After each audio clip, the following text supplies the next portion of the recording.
Praise Lord. എൻ്റെ പ്രിയപ്പെട്ടവരെ, നമ്മൾ പലപ്പോഴും ഉടമ്പടിയിൽ പ്രയോഗിക്കുന്നത് അനുഭവ ദൈവശാസ്ത്രമാണ്. ദൈവശാസ്ത്രത്തിൻ്റെ അനുഭവബന്ധിയായിട്ടുള്ള ആധ്യാത്മിക ശാസ്ത്രങ്ങൾ, ബൈബിൾ ശാസ്ത്രങ്ങൾ ഉപയോഗിക്കണം. അതിലേറ്റവും സമ്പൂർണമായ അനുഭവ ദൈവശാസ്ത്രം അടങ്ങിയിരിക്കുന്നത്, അനുദിന ജീവിതവുമായി ബന്ധപ്പെട്ടത് അടങ്ങിയിരിക്കുന്നത് ഉടമ്പടി പ്രതീകങ്ങളിലാണ്. ഉടമ്പടിയിൽ ഒത്തിരിയേറെ പ്രതീകങ്ങളുണ്ട്. നിങ്ങൾക്ക് അറിയാം, നിങ്ങൾ ഉടമ്പടി ചെയ്യാൻ വേണ്ടി അൾത്താറിലേക്ക് വരുമ്പോൾ 2 പ്രതീകങ്ങളെ കാണാം. ഒന്ന് മിനോറ വിളക്കും, രണ്ടാമത്തത് വാഗ്ദാന പേടകവും. വാഗ്ദാന പേടകത്തിൻ്റെ മധ്യത്തിലൂടെ ആ 2 കെറൂബുകൾ, മാലാഖമാരുടെ നടുക്കുള്ള സ്ഥലമാണ് ബൈബിളിലെ ശൂന്യമായ സ്ഥലം. അത് ദൈവത്തിൻ്റെ സ്ഥാനമെന്ന രീതിയിൽ കൃപയുടെ ആസന, ഇരിപ്പിടം, കൃപാസനം എന്ന് പറയും. എന്നിട്ട് പുറപ്പാടിൻ്റെ പുസ്തകം 25 ഞാൻ കൃപാസനത്തിൽ ഇരുന്നു കൊണ്ട് നിങ്ങളോട് സന്ദേശം നൽകും. ഇത് 89 ലഭിച്ച പ്രതീകങ്ങളാണ്. 89 അതിനുശേഷം ദൈവം ആ പ്രതീകങ്ങളുടെ കൂടെ പിന്നീട് ഉടമ്പടി കൂട്ടിച്ചേർത്ത് ഇപ്പോൾ ഒരു പൂർണ്ണരൂപമാക്കിയിരിക്കുകയാണ്. ഇതുകൊണ്ട് നിങ്ങൾക്ക് മനസ്സിലാക്കാം, ഇതിൻ്റെ ഓരോ കാര്യങ്ങളെയും കൃത്യമായി മനസ്സിലാക്കി ആണ് അതിൻ്റെ അകത്ത് നമ്മൾ ഇൻവെസ്റ്റ് ചെയ്യണമെന്നുണ്ടെങ്കിൽ ഉടമ്പടി നല്ല സ്കീമാണ്. പക്ഷേ മനുഷ്യരുടെ സ്വഭാവമായിട്ട് ഉടമ്പടി യോജിച്ച് പോകുന്നുണ്ടോ എന്ന് എനിക്കറിയത്തില്ല. മനുഷ്യരുടെ സ്വഭാവം അറിയാമല്ലോ, എല്ലാ ചിട്ടിയും കയറി എടുക്കും, എന്നിട്ട് 2 ഗഡുക്കൾ അടക്കും, എന്നിട്ട് ആ കാശം കൊണ്ട് തലയാൾ പോവും. അതാണല്ലോ മനുഷ്യരുടെ സ്വഭാവം. എല്ലാ ചിട്ടിയും കയറി പിടിക്കും. ആരെല്ലാം ചിട്ടി തുടങ്ങിയാലും ഒരു ആദ്യത്തെ ഗഡുക്കൾ കൊടുത്ത് ആ കാശും കിട്ടത്തില്ല, ചിട്ടി നമ്മൾ മുഴുവനാക്കുകയില്ല. ഇതാണ് മനുഷ്യരുടെ സ്വഭാവം. ഈ സ്വഭാവം കൊണ്ട് നിങ്ങൾ ഉടമ്പടിയിൽ വന്നു കഴിഞ്ഞാൽ അത് തന്നെ സംഭവിക്കും. എപ്പോഴും ഓർത്തേക്കണം. അപ്പോൾ ഈ കഴിഞ്ഞ ദിവസങ്ങളിൽ ഒരു ഓഫീസർ എന്നെ വിളിച്ച്, എൻ്റെ കുറച്ച് റിലേറ്റീവ്സ് ഇന്ന് ഉടമ്പടി എടുക്കാൻ വരുന്നുണ്ട്, അച്ഛനെ അവർക്ക് കാണാൻ പറ്റുമോ എന്ന് ചോദിച്ചു. അപ്പോൾ ഓഫീസർ എന്നെ കുറച്ച് സഹായിച്ചിട്ടുള്ളതാണ്. ഞാൻ സാറേ, സാംസ്കാരികം വേറെ, ആധ്യാത്മികം വേറെ. ഇവിടെ വരുമ്പോൾ നമ്മൾ തമ്മിലുള്ള ബന്ധങ്ങളൊന്നും ഇവിടെയില്ല. ഇവിടെ വരുമ്പോൾ ഉടമ്പടി കൈപൊള്ളണ പരിപാടിയാണ് എന്നവർ ആദ്യം പറഞ്ഞ് മനസ്സിലാക്കണം. ആദ്യം അതിൻ്റെ അകത്ത് നമ്മൾ ആദ്യം എന്നിട്ട് ദൈവം ചിന്തിക്കണത് നിങ്ങൾ ഇതിൽ സീരിയസ് ആണോ എന്നറിയാൻ വേണ്ടിയാണ്. കുറേ 0 അവേഴ്സ് ഉണ്ടാവും. 0 അവേഴ്സ് എന്ന് വെച്ച് കഴിഞ്ഞാൽ നോൺ റെസ്പോണ്ടിങ് ആയിട്ടുള്ള, നിങ്ങൾക്ക് ഭയങ്കര ഇപ്പം തന്നെ നടക്കുമെന്ന് പറഞ്ഞിട്ട് വരുന്ന കാര്യമാണ് ആയിരിക്കാം. പക്ഷേ ദൈവം നിങ്ങളുടെ ഈ പരവേശം കാണുമ്പോൾ തന്നെ ഒന്ന് ചവിട്ടിപ്പിടിക്കും. പക്ഷേ അവ ബുദ്ധിയുള്ളവരാണെങ്കിൽ ചവിട്ടിപ്പിടിക്കുമ്പോൾ തന്നെ ഒരുമാതിരിപ്പെട്ട ഈ ചുമ്മാ എടുത്ത് പരീക്ഷിക്കാൻ വന്ന ഉടമ്പടിയുടെ ഉപ്പ് നോക്കാൻ വന്ന ആൾക്കാർ അപ്പം തന്നെ വണ്ടി വിട്ട് പോയിക്കോളൂ. ദൈവം ഉദ്ദേശിക്കുന്നത് അതാണ്, ഞാനും ഉദ്ദേശിക്കുന്നത് അത് തന്നെ. എന്താ പ്രശ്നം വെച്ച് കഴിഞ്ഞാൽ, ദൈവത്തിൻ്റെ സ്വഭാവം അറിയണമല്ലോ. ഞാനിങ്ങനെ എത്രയോ 4 വയസ്സ് മുതൽ കർത്താവിനെ കൂടെ നടക്കണതാണ്.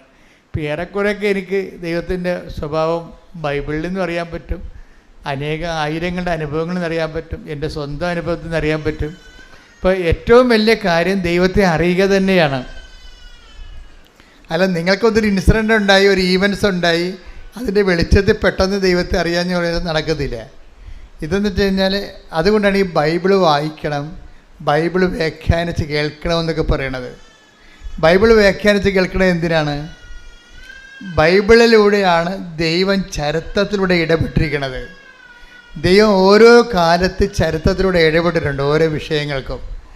അങ്ങനെ ഇടപെട്ടപ്പോൾ ആ ദൈവത്തിൻ്റെ ഇടപെടുന്ന രീതികൾ, ദൈവത്തിൻ്റെ പെരുമാറ്റ രീതികൾ, അപ്പോൾ നമുക്ക് ഏറെക്കുറെ നമുക്ക് ഇന്ന വിഷയത്തിൽ ഇന്ന ഉത്തരവായിരിക്കും ദൈവത്തിൻ്റെ ഭാഗത്ത് വരണം നമുക്കറിയാൻ പറ്റും. അതിപ്പോൾ നിങ്ങൾ ഞാൻ തലക്കൈ വെച്ചിരിക്കുമ്പോൾ ചില ആൾക്കാരോട് അപ്പം തന്നെ മെസ്സേജ് പറഞ്ഞു വിടത്തില്ലേ? ഒക്കെയാണ്. ചിലരോട് പറയും സാക്ഷ്യം പറയാൻ വരണം, ചിലർക്ക് ഡേറ്റ് പറഞ്ഞു കൊടുക്കും, ചിലരോട് ഒന്നും മിണ്ടത്തില്ല. എന്താ കാര്യം? ഒന്നും മിണ്ടാത്തതിൻ്റെ കാരണം എനിക്ക് മെസ്സേജ് കിട്ടാത്തത് കൊണ്ടാണ്. അതേസമയം തന്നെ അപ്പോഴെന്താ വെച്ചാൽ അതുകൊണ്ട് നിങ്ങളുടെ കേസ് നോട്ട് ഓക്കെ ആയിട്ടല്ല, ശരിക്കും നിങ്ങളുടെ നിന്ന് കർത്താവ് കുറച്ചുകൂടി പ്രതീക്ഷിക്കുന്നുണ്ട്. ഞാൻ ഒന്നും മിണ്ടാതെ വിടുന്ന ആൾക്കാരാണ് ഏറ്റവും നല്ല ആൾക്കാർ.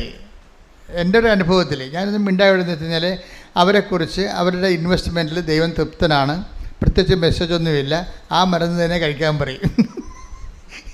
ആ മരുന്ന് തന്നെ കഴിക്കാൻ പറയും. അപ്പോൾ അതുകൊണ്ടാണ് മിണ്ടാതെ പോണത്.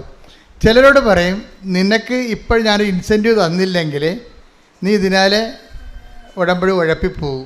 പക്ഷേ നിൻ്റെ പഴയകാല ചരിത്രമൊക്കെ നോക്കുമ്പോൾ ഫയൽ കുഴപ്പമില്ലാത്തതാണ്. നിൻ്റെ പ്രത്യേക സാഹചര്യത്തിൽ കുറച്ച് ഫ്ലക്ച്വേഷൻസൊക്കെ ഉണ്ടായിട്ടുണ്ടെങ്കിലും അതുകൊണ്ട് ഈ വിഷയത്തിൽ ഞാൻ ഹെൽപ്പ് ചെയ്യാവുന്ന കാര്യം ദൈവം ആദ്യമേ തന്നെ ഒരു പ്രൊവിഷൻ വെച്ചിട്ടുണ്ട്. എന്താ പ്രൊവിഷൻ? ഉടമ്പടിയുടെ പ്രൊവിഷൻ എന്ന് പറഞ്ഞാൽ ഭയങ്കര സൂപ്പറാണേ. എന്നുവെച്ചാൽ നമുക്ക് 0 മെറിറ്റ്സിൽ ഇതിനകത്ത് ഇൻവെസ്റ്റ് ചെയ്യാൻ പറ്റുമെന്നുള്ളതാണ്. ഇപ്പം നമുക്ക് ഒരു ദൈവതിരുസന്നിധിയിൽ യാതൊരു ക്രെഡിറ്റുമില്ല. എന്നുവെച്ചാൽ നമുക്കൊരു കഴിവില്ല. ദൈവതിരുസന്നിധിയിൽ നമുക്കൊരു ക്ലെയിം പറയാൻ വേണ്ടി, ഒരു അവകാശം പറയാൻ വേണ്ടി നമ്മുടെ കയ്യിൽ ഒന്നുമില്ല. കുറച്ച് പാപങ്ങളല്ലെന്നും അല്ലാതെ ഒന്നുമില്ല. പക്ഷെ പാപങ്ങൾ ആണ് ഉള്ളെങ്കിലും അത് ബുദ്ധിയുള്ള ആൾക്കാർക്ക് പാപങ്ങൾ ഒരു ക്ലെയിമായിട്ട് വരുന്നുണ്ട്. ബുദ്ധി വേണം. നിങ്ങൾക്ക് പാപം വേറെ ഒന്നും ക്ലെയിമില്ല, പാപങ്ങളെ ഉള്ളെങ്കിൽ നിങ്ങൾക്ക് ബുദ്ധി ഉണ്ടെങ്കിൽ അതൊരു ക്ലെയിമായിട്ട് അവകാശമായിട്ട് വരും. എന്താ കാര്യം? ബുദ്ധി ഉണ്ടെങ്കിൽ പശ്ചാത്തപിക്കാൻ പറ്റും. ബുദ്ധി ഇല്ലാത്തവർ ഒരിക്കലും പശ്ചാത്തപിക്കത്തില്ല. അത് തന്നെ ചെയ്തുകൊണ്ടിരിക്കും. അടി പാഴ്സൽ വാങ്ങിച്ചുകൊണ്ട് പോവുകയും ചെയ്യും. ബുദ്ധിയുള്ളവർ മനസ്സിലാകും ദൈവത്തിൻ്റെ അടുത്താണ് വന്നിരിക്കുന്നത്, നമ്മുടേതായിട്ട് നമ്മുടെ കയ്യിലൊന്നുമില്ല, ഉള്ളത് ഈ പാപങ്ങൾ മാത്രമാണെന്ന് പറഞ്ഞു കഴിഞ്ഞാൽ പരിശുദ്ധാത്മാവ് വിവേചനം കൊടുത്തിട്ട് അവനോട് പറയും നീ ഈ പാപം വെച്ചുകൊണ്ട് നിന്നെ രക്ഷപ്പെടാൻ സാധ്യതയുണ്ടെന്ന് പറയും. നിൻ്റെ ഈ പാപ കൂമ്പാരം വെച്ചുകൊണ്ട് തന്നെ രക്ഷപ്പെടാൻ സാധ്യതയുണ്ട്.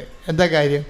ഇതിൽ പശ്ചാത്താപത്തിൻ്റെ പ്രാപത്തിൻ്റെ പ്രൊവിഷനുണ്ടെന്ന് പറയും. അത് പരിശുദ്ധാത്മാവ് പറഞ്ഞുതരാം.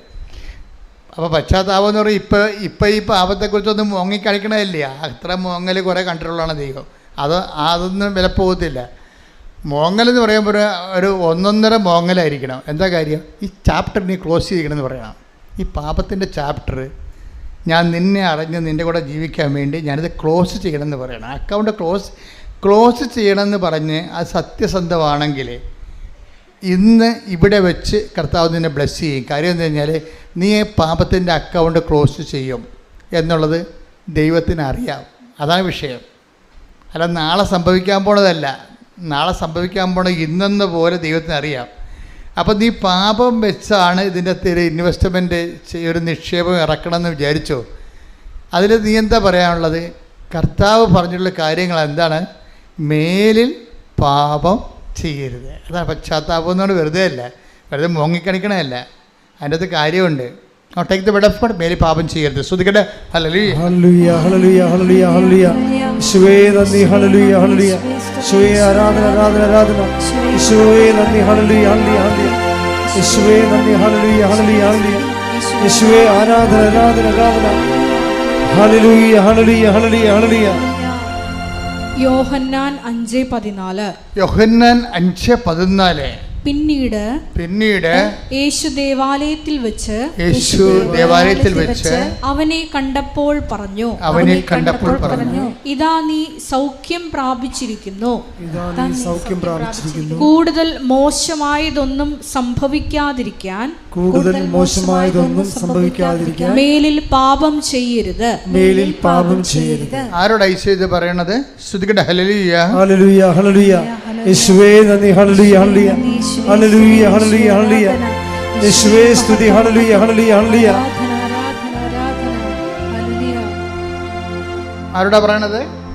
38 വർഷമായി രോഗിയായിരുന്ന ഒരുവൻ അവിടെ ഉണ്ടായിരുന്നു. യോഹന്നാന്റെ 5-ാം അധ്യായം. 38 വർഷമായിട്ട് ബെത്സേദ കടവിലെ രോഗിയായി കിടന്നിരുന്ന മനുഷ്യനെ, അവൻ 0 മെറിറ്റിൽ കിടക്കുന്ന ആളാ. ആ ഭാഗം ഒന്ന് വായിച്ച്. ശ്രുതികട. ഹല്ലേലൂയ. തന്റെ സുവിശേഷം 5-ാം അധ്യായം 1 മുതലുള്ള തിരുവചനങ്ങൾ. ഇതിനുശേഷം യഹൂദരുടെ ഒരു തിരുനാളിന് യേശു ജെറുസലേമിലേക്ക് പോയി. ജെറുസലേമിൽ അജകവാടത്തിനടുത്ത് ഹെബ്രായ ഭാഷയിൽ ബെത്സദ എന്ന് വിളിക്കുന്ന ഒരു കുളമുണ്ടായിരുന്നു. അതിന് 5 മണ്ഡപങ്ങളും. അവിടെ കുരുടരും മുടന്തരും തളർവാദക്കാരുമായ അനേകം രോഗികൾ കിടന്നിരുന്നു. 38 വർഷമായി രോഗിയായിരുന്ന ഒരുവൻ അവിടെ ഉണ്ടായിരുന്നു. അവൻ അവിടെ കിടക്കുന്നത് യേശു കണ്ടു. അവൻ വളരെ നാളായി കിടപ്പിലാണെന്ന് അറിഞ്ഞ് യേശു ചോദിച്ചു, സുഖം പ്രാപിക്കാൻ നിനക്ക് ആഗ്രഹമുണ്ടോ? അവൻ പറഞ്ഞു, കർത്താവേ, വെള്ളമിളകുമ്പോൾ എന്നെ കുളത്തിലേക്കിറക്കാൻ ആരുമില്ല. ഞാൻ എത്തുമ്പോഴേക്കും മറ്റൊരുവൻ വെള്ളത്തിൽ ഇറങ്ങിക്കഴിഞ്ഞിരിക്കും. യേശു അവനോട് പറഞ്ഞു, എഴുന്നേറ്റ് കിടക്കയെടുത്ത് നടക്കുക. അവൻ തൽക്ഷണം സുഖം പ്രാപിച്ച് കിടക്കയെടുത്ത് നടന്നു. അന്ന് സാബത്തായിരുന്നു.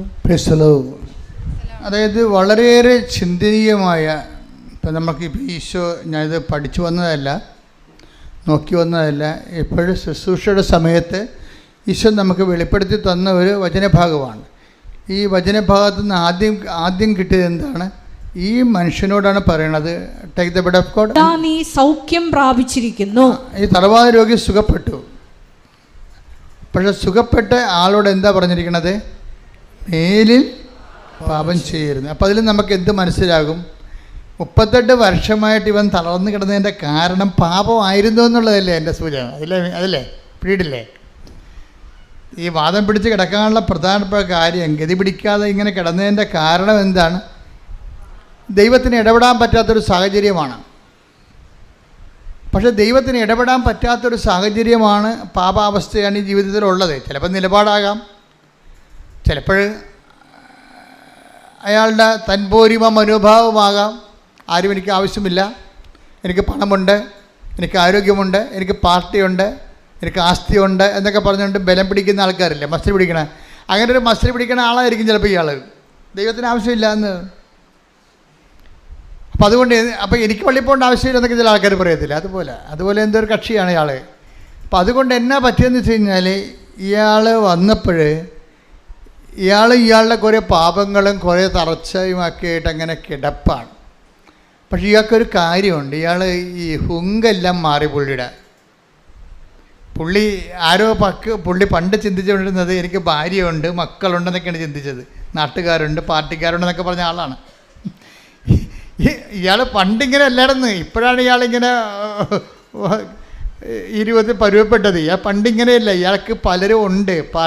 ഇയാളുണ്ട്, മക്കളുണ്ട്, ഭാര്യയുണ്ട്, വസ്തുവുണ്ട്, സ്വർണ്ണമുണ്ട്, ആസ്തിയുണ്ട്, അതുപോലെ പാർട്ടിയുണ്ട്, പിന്നെ പോലീസിലൊക്കെ നിലപാടുണ്ട്, പിടിപാടുണ്ട്, ഗവൺമെൻറ്റിൽ പിടിപാടുണ്ടോന്ന് അങ്ങനെയൊക്കെ പറഞ്ഞൊരു മനുഷ്യനാണ് ഇയാൾ.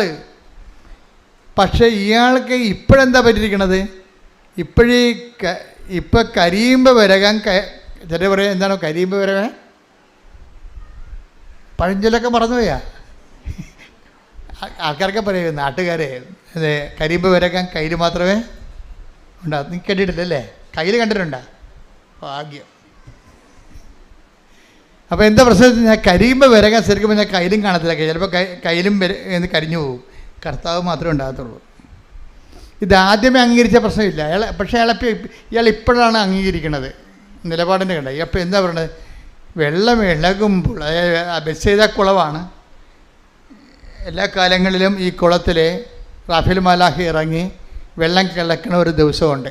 അന്ന് ആദ്യം ചാടി വീഴുന്നവനും അല്ലെങ്കിൽ പിടിച്ചു കൊണ്ടുവന്ന ആരെങ്കിലും ആദ്യം ആ വെള്ളത്തിൽ ഇറക്കുമ്പോൾ അവർ സുഖപ്പെടും. അപ്പം അതാണ് അനുഭവം ജനങ്ങളിൽ. അതുകൊണ്ട് ഈ കുളക്കരെ വന്ന് കിടക്കുകയാണ്. എപ്പോഴെങ്കിലും ആയിട്ട് ദൈവത്തിൻ്റെ ദൂതം വന്ന് വെള്ളം ഇളക്കുമ്പോൾ, പക്ഷേ വെള്ളം ഇളക്കുമ്പോൾ ഇയാളെ പിടിച്ച് തളർവാദമല്ലേ, വേറെ വല്ല മുടന്തും കണ്ണ് കാണാൻ പറ്റാത്ത അവസ്ഥയല്ല, ചെവി കേൾക്കാൻ പറ്റാത്ത അവസ്ഥയുമല്ല, ഇയാൾക്ക് തളർവാദമാണ്. അപ്പോൾ തളർവാദം പിടിച്ച ആൾക്കാർ വെള്ളം ഇളകിയാലും ആ വെള്ളത്തിലേക്ക് ഇറക്കണം. നമ്മുടെ രീതിയിലുള്ള കുളമല്ലത്. കാര്യം ഞാൻ ഈ ബെത്സൈദ കുളത്തിൽ പോയതാണ്, കണ്ടതാണ്. അപ്പോൾ എന്ത് സംഭവിച്ചു കഴിഞ്ഞാൽ, അത് ഈ കൃപാസനത്തിൻ്റെ ഇത്രയും തന്നെ വീതി നീളമുണ്ട്. നിങ്ങൾ ഇത്രയും ഇരിക്കുന്ന വീതി നീളമുണ്ട്, ചതുരമുണ്ട്. ഒരു 8 അടിയോളം ചെങ്കല്ല് അറുത്ത് വെച്ചിരിക്കുന്നതാണ്. ഇപ്പോൾ അവിടെ വെള്ളമില്ല. അത് ജെറുസലേമൊക്കെ ആയിട്ടും ജോർദാൻ നദിയൊക്കെ ആയിട്ടും അടിയിൽ ടണലിലൂടെ പണ്ട് ബന്ധം ഉണ്ടായിരുന്ന ഒരു ഇതാണ്. ഇപ്പോൾ അവിടെ ഒന്നുമില്ല, ഇപ്പോൾ ഉണങ്ങിക്കിടക്കുകയാണ്. പക്ഷേ ഈ കുളത്തിലേക്കാണ് ഈ മനുഷ്യനെ ഇറക്കണമെന്ന് വെച്ച് കഴിഞ്ഞാൽ സമ്പടി ആരെങ്കിലും ഒരാൾ വേണം. നമുക്കാണെങ്കിൽ നമ്മുടെ കുളങ്ങളൊക്കെ ഇങ്ങനെയല്ലേ കിടക്കും, ചരിഞ്ഞ് കിടക്കാണ്ട് തീട്ടി വരാം. തീട്ടിയാലൊന്നും പറ്റത്തില്ല ഇവിടെ. ആരെങ്കിലും ഹെൽപ്പ് ചെയ്യണം, അല്ലെങ്കിൽ മുഞ്ഞുകുത്ത് അഴ വീഴും. ആ രീതിയിലാണ് കിടക്കുന്നത്. അപ്പം ഇങ്ങനെ ഒരു അവസ്ഥയിൽ ഇയാളെ പണ്ട് ആരോ ഉണ്ടായിരുന്നു, ഇപ്പോഴ് ഈ വെള്ളം ഇളകും, ഇളകും, ഇപ്പോഴ് കുളത്തിൽ ഇറക്കാൻ പറ്റും, സുഖപ്പെടും. അങ്ങനെ പല പ്രാവശ്യം ട്രൈ കഴിഞ്ഞതാണ്. അവസാനം അവരും അടുത്തിട്ടിട്ടും പോയി, വൈഫ് പോയി. ബൈബിളിൽ ആദ്യം ഡൈവേഴ്സായ ഒരു മനുഷ്യനെ, പ്രയാസങ്ങൾ വന്ന ഭർത്താവ് ഇട്ടും പോയ ആദ്യത്തെ ആളാണിത്. ഞാൻ ഈ പ്രയാസങ്ങൾ വരുമ്പോൾ ഭർത്താവ് ഇട്ടും പോണ ഒത്തിരി സ്ത്രീകളെ കണ്ടിട്ടുണ്ട്. ഇവിടെ വരും, ഇടയ്ക്ക് ആൾക്കാർ വരും. ഇപ്പം ഞാനിങ്ങനെ കുത്തി ചോദിക്കും, നിങ്ങളാണോ പോയത്, അയാളാണോ പോയതെന്നൊക്കെ ചോദിക്കും. എനിക്ക് തലയൊക്കെ വെക്കുമ്പോൾ സംശയം തോന്നും, ഇവർ ഭയങ്കര മോങ്ങി വല്ലാത്ത സെൻറ്റിമെൻ്റ് അടിച്ചായിരിക്കും എന്നോട് പറയണത്. പക്ഷേ തലയൊക്കെ വെക്കുമ്പോൾ എനിക്ക് കള്ളനും വെള്ളിയും പിടി കിട്ടും, ഇവരാണ് ഇൻഡാസെന്ന് എനിക്കറിയാൻ പറ്റും. അപ്പം ഞാൻ ചോദിക്കും, നിങ്ങളല്ലേ ആദ്യം പോയത്, എന്നിട്ട് ഇപ്പം എന്തിനാണ് ഒരുമിക്കണമെന്ന് പറഞ്ഞ് മോങ്ങണത്? ഇപ്പം ഇവർ കാര്യം വെച്ചാൽ അതായത് ഇവർ പണ്ട് ഇതുപോലെ ദാഠ്യം പിടിച്ച് പോയ ആളാണ്. പലരെയും കണ്ടാണ് പോയത്. അപ്പനും അമ്മയും ഉണ്ടായിരുന്നു പോണ കാലത്ത്. അപ്പോൾ നീ ഇങ്ങോട്ട് പോയി, അമ്മ ഉണ്ടല്ല, അമ്മയെ സംബന്ധിച്ചിടത്തോളം മരുമകളുടെ ശല്യത്തിൽ നിന്ന് ഒഴിവാക്കാൻ വേണ്ടി നിങ്ങളെ കൊണ്ടൊന്ന് അടവെക്കും. മരുമകൾ വലിയ വീട്ടിൽ ജിന്നാണെങ്കിൽ അവരെ ഒന്ന് ഒതുക്കി നിർത്താൻ വേണ്ടി മകളെ പിടിച്ച് ഡൈവേഴ്സാക്കി വീട്ടിൽ നിർത്തും അമ്മമാർ. ചില അമ്മമാരുണ്ട്. അപ്പോൾ അതുകൊണ്ട് അത് അവരുടെ വർത്തമാനം കേട്ടിറക്കി ഇവർ ചാടി ഭർത്താവിനെ തേച്ചിട്ടും പോരണത്. പോന്നു കഴിയുമ്പോൾ കുറച്ച് കഴിയുമ്പോൾ ഇതൊക്കെ ചത്തുപോകില്ല. ദൈവം ഏറ്റവും ഈ ലോകത്ത് വെച്ചിരിക്കുന്ന ഏറ്റവും സുന്ദരമായ സാധനം മരണമാണ്. ഞാൻ വളരെ മരണത്തെക്കുറിച്ച് ചിന്തിച്ച് ആസ്വദിക്കുന്ന ഒരാളാണ് ഞാൻ. എന്നുവെച്ചാൽ ഈ ഭൂമിയിലുള്ള എല്ലാവിധ വിഷയങ്ങൾക്കും പരിഹാരം എന്ന് പറയണത്, അന്തിമ പരിഹാരം എന്താണ്? മരണമാണ്. മരണം ഒരു ക്രിസ്ത്യൻ, ഒരു കർത്താവിൽ, ഈശോയിൽ, ക്രിസ്ത്യൻ എന്നല്ല മതപരമായിട്ട് പറയുകയല്ല, ഈശോയിൽ വിശ്വസിക്കുന്ന എന്തുമാത്രം അക്രൈസ്തവരുണ്ട്. അപ്പോൾ ഒരു ഈശോയിൽ വിശ്വസിക്കുന്ന ഒരു മനുഷ്യനെ സംബന്ധിച്ചിടത്തോളം മരണം എല്ലാത്തിൻ്റെ ഒരു തുടക്കമാണ്, എല്ലാത്തിൻ്റെ ഒരു പരിഹാരമാണ്, എല്ലാത്തിൻ്റെ ഒരു റിട്ടാലിയേഷനാണ്. നമുക്ക് നഷ്ടപ്പെട്ടതെല്ലാം തിരികെ ലഭിക്കുന്നതും. നമ്മൾ ഈ ഒരാളെ വെച്ചാണ് ജീവിച്ചിരിക്കുന്നത്, ഒരാളിൻ്റെ വാക്കും പ്രതിയാണ് ജീവിച്ചിരിക്കുന്നത്. ഈ ഒരാളുടെ വാക്കും പ്രതിയാണ് ക്ഷമിച്ചു കൊടുത്തിരിക്കുന്നത്. ഇയാളിൻ്റെ വാക്കിനെ ഓർത്തിട്ടാണ് നമ്മൾ കോംപ്രമൈസ് ചെയ്തിരിക്കുന്നത്. എല്ലാം യേശുക്രിസ്തുവിൻ്റെ നാമത്തിൽ. അപ്പോൾ അതുകൊണ്ടാണ് ബൈബിൾ പറയണത്, ഇതാ ഞാൻ വരുന്നു, എൻ്റെ സമ്മാനവും കൊണ്ട് വരുന്നു എന്ന്. Take the word of God. വെളിപ്പാടിന്റെ പുസ്തകം 22:12. ഇതാ ഞാൻ വേഗം വരുന്നു. എന്നിട്ട് പറഞ്ഞ ഇതാ ഞാൻ വേഗം വരുന്നു, എൻ്റെ സമ്മാനവും ഞാൻ കൊണ്ടുവരുന്നുണ്ട്. ഓരോരുത്തർക്കും സ്വന്തം പ്രവർത്തികൾക്കനുസൃതം പ്രതിഫലം നൽകാനാണ് ഞാൻ വരുന്നത്.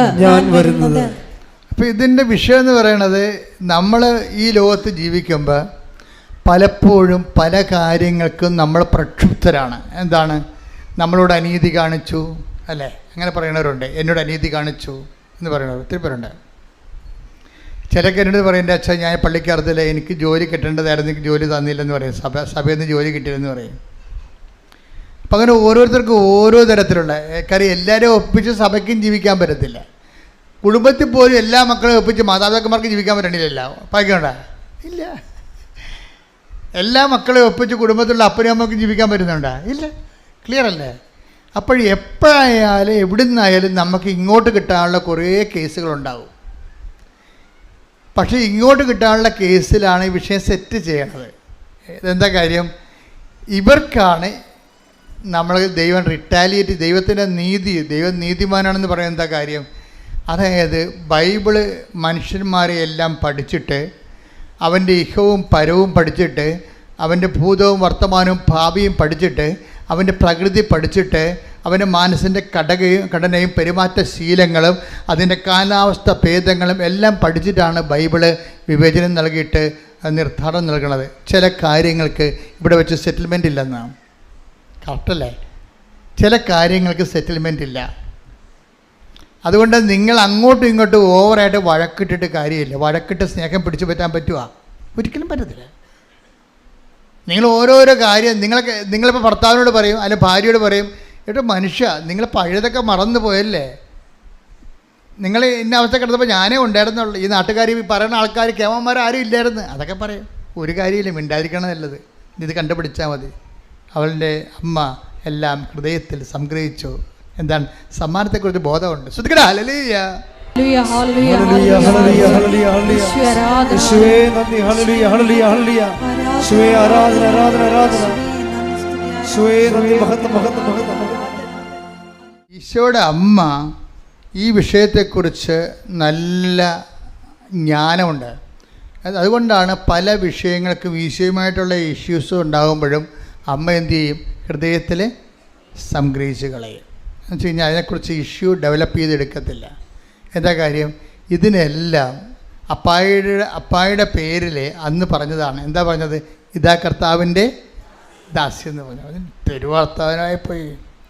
ഇതാ കർത്താവിൻ്റെ ദാസി, നിൻ്റെ വചനം പോലെ എന്നിൽ നിറവേറട്ടെ. അത് തന്നെയാണ് ഉടമ്പടി. അതിന്നാണ് ഉടമ്പടി വരണത്. അവൻ പറയണത് പോലെ ചെയ്യുക എന്ന് പറയണതും നിൻ്റെ വചനം പോലെ നിറവേറട്ടെ എന്ന്. അതുകൊണ്ടാണ് നമ്മളിതിന് മരിയൻ ഉടമ്പടി എന്ന് വിളിക്കണത്. എന്താണ്?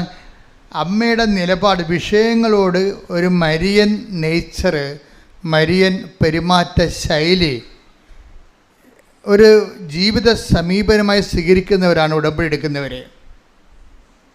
കുറേ വിഷയങ്ങളുണ്ടാകും നമ്മുടെ ജീവിതത്തിൽ. പല വിഷയങ്ങൾക്ക് ഉത്തരം ചിലതിന് കാത്തിരിക്കേണ്ടി വരും. നമ്മൾ കർത്താവ് കാത്തിരിക്കുക എന്ന വാക്ക് ഒത്തിരി പ്രാവശ്യം ഉപയോഗിച്ചിട്ടുള്ളതാണ്. ചില വിഷയങ്ങൾക്ക് കാത്തിരിക്കേണ്ടി വരും. അതുകൊണ്ട് ധൃതി ഉണ്ടാകരുത്. ദൈവവുമായിട്ടുള്ള റിലേഷൻസിൽ എപ്പോഴും ധൃതി കുറഞ്ഞിരിക്കണം. ധൃതി, പരവേശം, കമ്പാരിസൺ, ഇതെല്ലാം ഉടമ്പടിയിൽ നമ്മൾ ഡിസ്കസ് ചെയ്യുന്ന വിഷയങ്ങളാണ്. മറ്റുള്ളവരുടെ പാത്രത്തിട്ട് നോക്കി അവർക്കത് കിട്ടി, ഇത് കിട്ടി, ഞാൻ ദൈവത്തോട് വർഷങ്ങളായിട്ട് നടക്കുന്നതാണ്, എന്നിട്ട് എനിക്കൊന്നും കിട്ടിയില്ല, ഞാൻ അവിടെ മുമ്പ് ചെറുതായി, കൊച്ചായി. ഇതിനൊക്കെ ദൈവം അഹങ്കാരികളെന്ന് പറയും. അഹങ്കാരി അത് ദൈവമായിട്ട് ഇടപെടുമ്പോൾ എപ്പോഴും ഇത് കമ്പാരിസൺ കുറക്കണം. ഒരിക്കലും ഒരു വ്യക്തിയുമായിട്ടും അത് കുറക്കണമെന്ന് ഞാൻ പറഞ്ഞാൽ നിങ്ങൾക്ക് കുറക്കാൻ പറ്റത്തില്ല.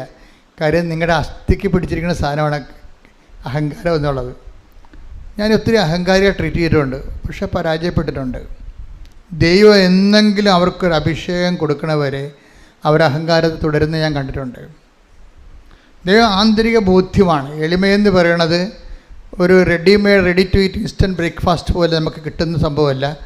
പരിശുദ്ധാത്മാവ് നിറയുമ്പോൾ ഒരു വ്യക്തിയുടെ ആന്തരിക മേഖലകളെ ദൈവം ഏറ്റെടുക്കും. അപ്പോഴാണ് ഈ പഴയതെല്ലാം കടന്നു പോണതും പുതിയത് വരണതും പുതിയ മനുഷ്യനാകണതും.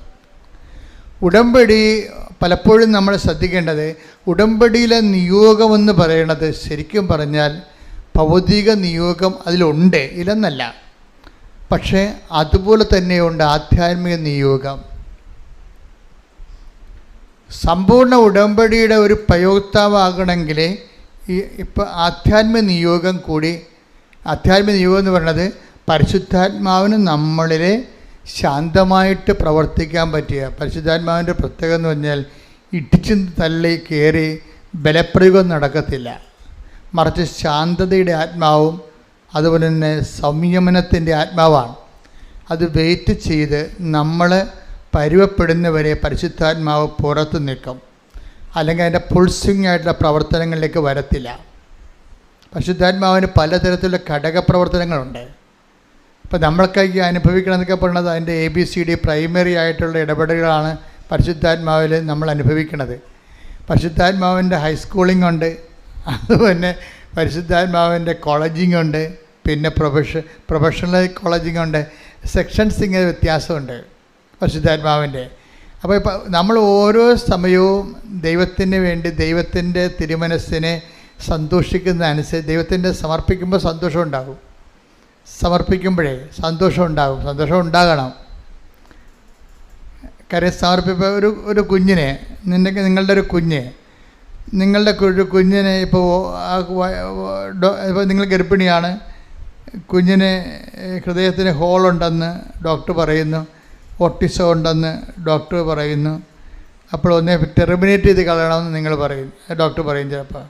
അപ്പോൾ നിങ്ങൾ വന്ന് എന്നോട് ചോദിക്കും ടെർമിനേറ്റ് ചെയ്യണോ വേണ്ടിയെന്ന്. അപ്പോൾ കർത്താവ് എനിക്ക് തന്നൊരു മെസ്സേജ് അനുസരിച്ച് ഞാൻ നിങ്ങളോട് സംസാരിക്കും. ആ 90% ടെർമിനേറ്റ് ചെയ്യുന്നത് കളയേണ്ടെന്നേക്കെ പറയത്തുള്ളൂ. അപ്പോൾ റിസ്ക് എല്ലാം ആടുക, എൻ്റെതും നിങ്ങളുടേതും ആകും. കാര്യം എന്നിലൂടെയാണല്ലോ കർത്താവ് അത് പറഞ്ഞിരിക്കുന്നത്. നിങ്ങൾക്കും ആ റിസ്ക് ഉണ്ടാകും. അപ്പോൾ ഞാൻ ചോദിക്കും, ഈ റിസ്ക് എടുക്കാൻ നിങ്ങൾ തയ്യാറാണോ? കാര്യം എന്താണ്, ഇവരുടെ വയറ്റിലെ കുഞ്ഞ് ഓട്ടിസത്തിൻ്റെ കുഞ്ഞാണെന്ന് ഡോക്ടർ മെഡിക്കൽ സയൻസ് പറയുകയാണ്. അപ്പം മെഡിക്കൽ സയൻസാണ് അന്തിമ വാക്കെന്ന് ധരിക്കുന്നവർക്ക് ആ മെഡിക്കൽ സയൻസിൻ്റെ ആയിട്ടുള്ള ഫലങ്ങളാണ് ഉള്ളത്. മെഡിക്കൽ സയൻസ് അല്ല അന്തിമ വാക്ക്, കർത്താവിൻ്റെ വചനമാണ് അന്തിമ വാക്കെന്ന് പറഞ്ഞിരിക്കുന്നവർക്ക് കർത്താവിൻ്റെ വചനത്തിൻ്റെ ഫലമാണുള്ളത്.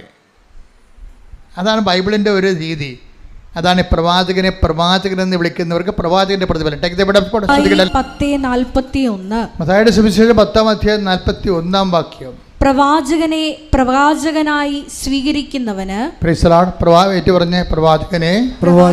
പ്രവാചകനായി സ്വീകരിക്കുന്നവന് പ്രവാചകന്റെ പ്രതിഫലവും നീതിമാനായി സ്വീകരിക്കുന്നവന് നീതിമാന്റെ പ്രതിഫലവും ലഭിക്കുന്നു. അതായത് പ്രവാചകനെ നീതിമാനായിട്ട് കണക്കാക്കുന്നവന് പ്രവാചകന്റെ പ്രതിഫലം ലഭിക്കത്തില്ല. അതാ വിഷയം. നിങ്ങൾ എങ്ങനെയാണ് ഈ വിഷയത്തെ സമീപിക്കുന്നത്? നിങ്ങൾ ദൈവവചനത്തിനാണ് മോർ ഇമ്പോർട്ടൻസ് കൊടുക്കുക. അപ്പം ഞാൻ ഇവരുടെ ഹിസ്റ്ററി തിരക്കും. അപ്പം നിങ്ങളെ കുഞ്ഞിനെ ഇങ്ങനെ അബോർട്ട് ചെയ്ത് കളയണമെന്ന് പറഞ്ഞു കഴിഞ്ഞാൽ ഞാൻ പിന്നെ ഉടനെ ഇവിടെ ഇൻഫ്രാസ്ട്രക്ചറാണ് അന്വേഷിക്കുന്നത്. നിങ്ങൾ ദൈവവചനത്തിന് വേണ്ടി നേരത്തെ ജീവിച്ചിട്ടുണ്ടോ? ദൈവവചനത്തിൻ്റെ ഗുണങ്ങൾ നിങ്ങൾക്കറിയാവോ? ദൈവവചനത്തിനെക്കുറിച്ച് നിങ്ങൾക്ക് ആഴമായ ബോധ്യമുണ്ടോ? കർത്താവ് ഇങ്ങനൊരു വചനം പറഞ്ഞാൽ വിശ്വസിക്കാനുള്ള കഴിവുണ്ടോ? കുറേ ചോദ്യങ്ങൾ ചോദിക്കും. ചോദ്യങ്ങളെല്ലാം നോക്കുകയാണെങ്കിൽ ഞാൻ പറയും, കീപ് ദ ചൈൽഡ്, കുഞ്ഞിനെ സൂക്ഷിക്കുക. കർത്താവ് ഇതിൻ്റെ എന്തെങ്കിലും കേടുണ്ടെങ്കിൽ ഗർഭത്തിൽ വെച്ച് തന്നെ കർത്താവ് ഇതിനെ പരിഹരിച്ചിട്ട് നിനക്ക് ആരോഗ്യമുള്ള കുഞ്ഞിനെ തരും. എന്താണ്? അവൾക്ക് എൻ്റെ കഴിവുണ്ട്. കർത്താവിൻ്റെ വചനം വിശ്വസിക്കാൻ ഒരു കഴിവ് വേണം. ഈ ദിവസങ്ങളിലെ സിമി ജോൺ എന്നും പറഞ്ഞൊരു മോളൊരു സാക്ഷ്യം പറഞ്ഞായിരുന്നു. സിമി ജോണിൻ്റെ കുറേ സാക്ഷ്യങ്ങളുണ്ട്. അതിൽ ഒരു സാക്ഷ്യം എനിക്കിഷ്ടപ്പെട്ടതെന്ന് വെച്ച് കഴിഞ്ഞാൽ, സിമി ജോണിന് 6 പ്രാവശ്യം മറ്റേ OETക്ക് തോറ്റ്. 6 പ്രാവശ്യം OETക്ക് തോറ്റെന്ന് പറയുമ്പോൾ ഒരു വല്ലാത്ത തോൽവിയായി. ഇപ്പം 6 പ്രാവശ്യമൊക്കെ തോക്കുമ്പോൾ ഒരു മനുഷ്യൻ ചിലരുടെ കോൺഫിഡൻസ് പോകും, ചിലരുടെ കോൺഫിഡൻസ് കിട്ടും. എന്ന് വെച്ച് കഴിഞ്ഞാൽ പരിശുദ്ധാത്മാവ് നിറഞ്ഞ് നിരാശയുടെ വിഷയം കാണുന്നവർക്ക് കോൺഫിഡൻസ് പോയിക്കൊണ്ടിരിക്കും.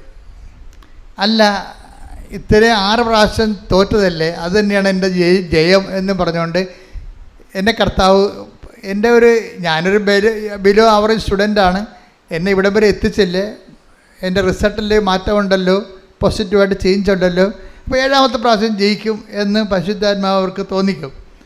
അപ്പോൾ അതാണ് നമ്മുടെ ഇൻഫ്രാസ്ട്രക്ചർ എന്താണ്, അതനുസരിച്ചാണ് ദൈവം പ്രവർത്തിക്കണതിൻ്റെ അടുത്ത്. അപ്പോൾ ഉടനെ അവർക്ക് പ്രത്യാശ ഉണ്ടാകും. അവർ സന്തോഷത്തോടെ വന്ന് 7ാം പ്രാവശ്യം എഴുതും. ഈ സിമി ജോണിനെ സംബന്ധിച്ചിടത്തോളം പ്രത്യാശയുമില്ല, നിരാശയുമില്ല, ജീവിക്കണമെന്നുള്ള ആഗ്രഹം മാത്രമേ ഉള്ളൂ, ആശ മാത്രമേ ഉള്ളൂ. അങ്ങനെ ഉണ്ടാകത്തില്ല, അവർക്ക് ന്യൂട്രൽ കേസ് ഉണ്ടാവും. പ്രത്യാശയുമില്ല, നിരാശയുമില്ല, പിന്നെന്താ ഉള്ളത്? ജീവിക്കണമെന്നുള്ള ആശ. ഞാൻ ഇത്രയും പൈസ ഇതിനത് ഇൻവെസ്റ്റ് ചെയ്തില്ല, 35 രൂപ വേണമല്ല OETക്ക് ഒരു പ്രാവശ്യം. അപ്പോൾ അവസാനം വന്നപ്പോൾ ഈ 7ാമത്തെ പരീക്ഷയുടെ സമയം വന്നപ്പോൾ ഇവർക്ക് ജലദോഷം, പനി, തൊണ്ടകാഴ്ച, ചുമ, അതങ്ങനെ ന്യൂമോണിയയിലായിട്ട് പോയിക്കൊണ്ടിരിക്കുകയാണ്.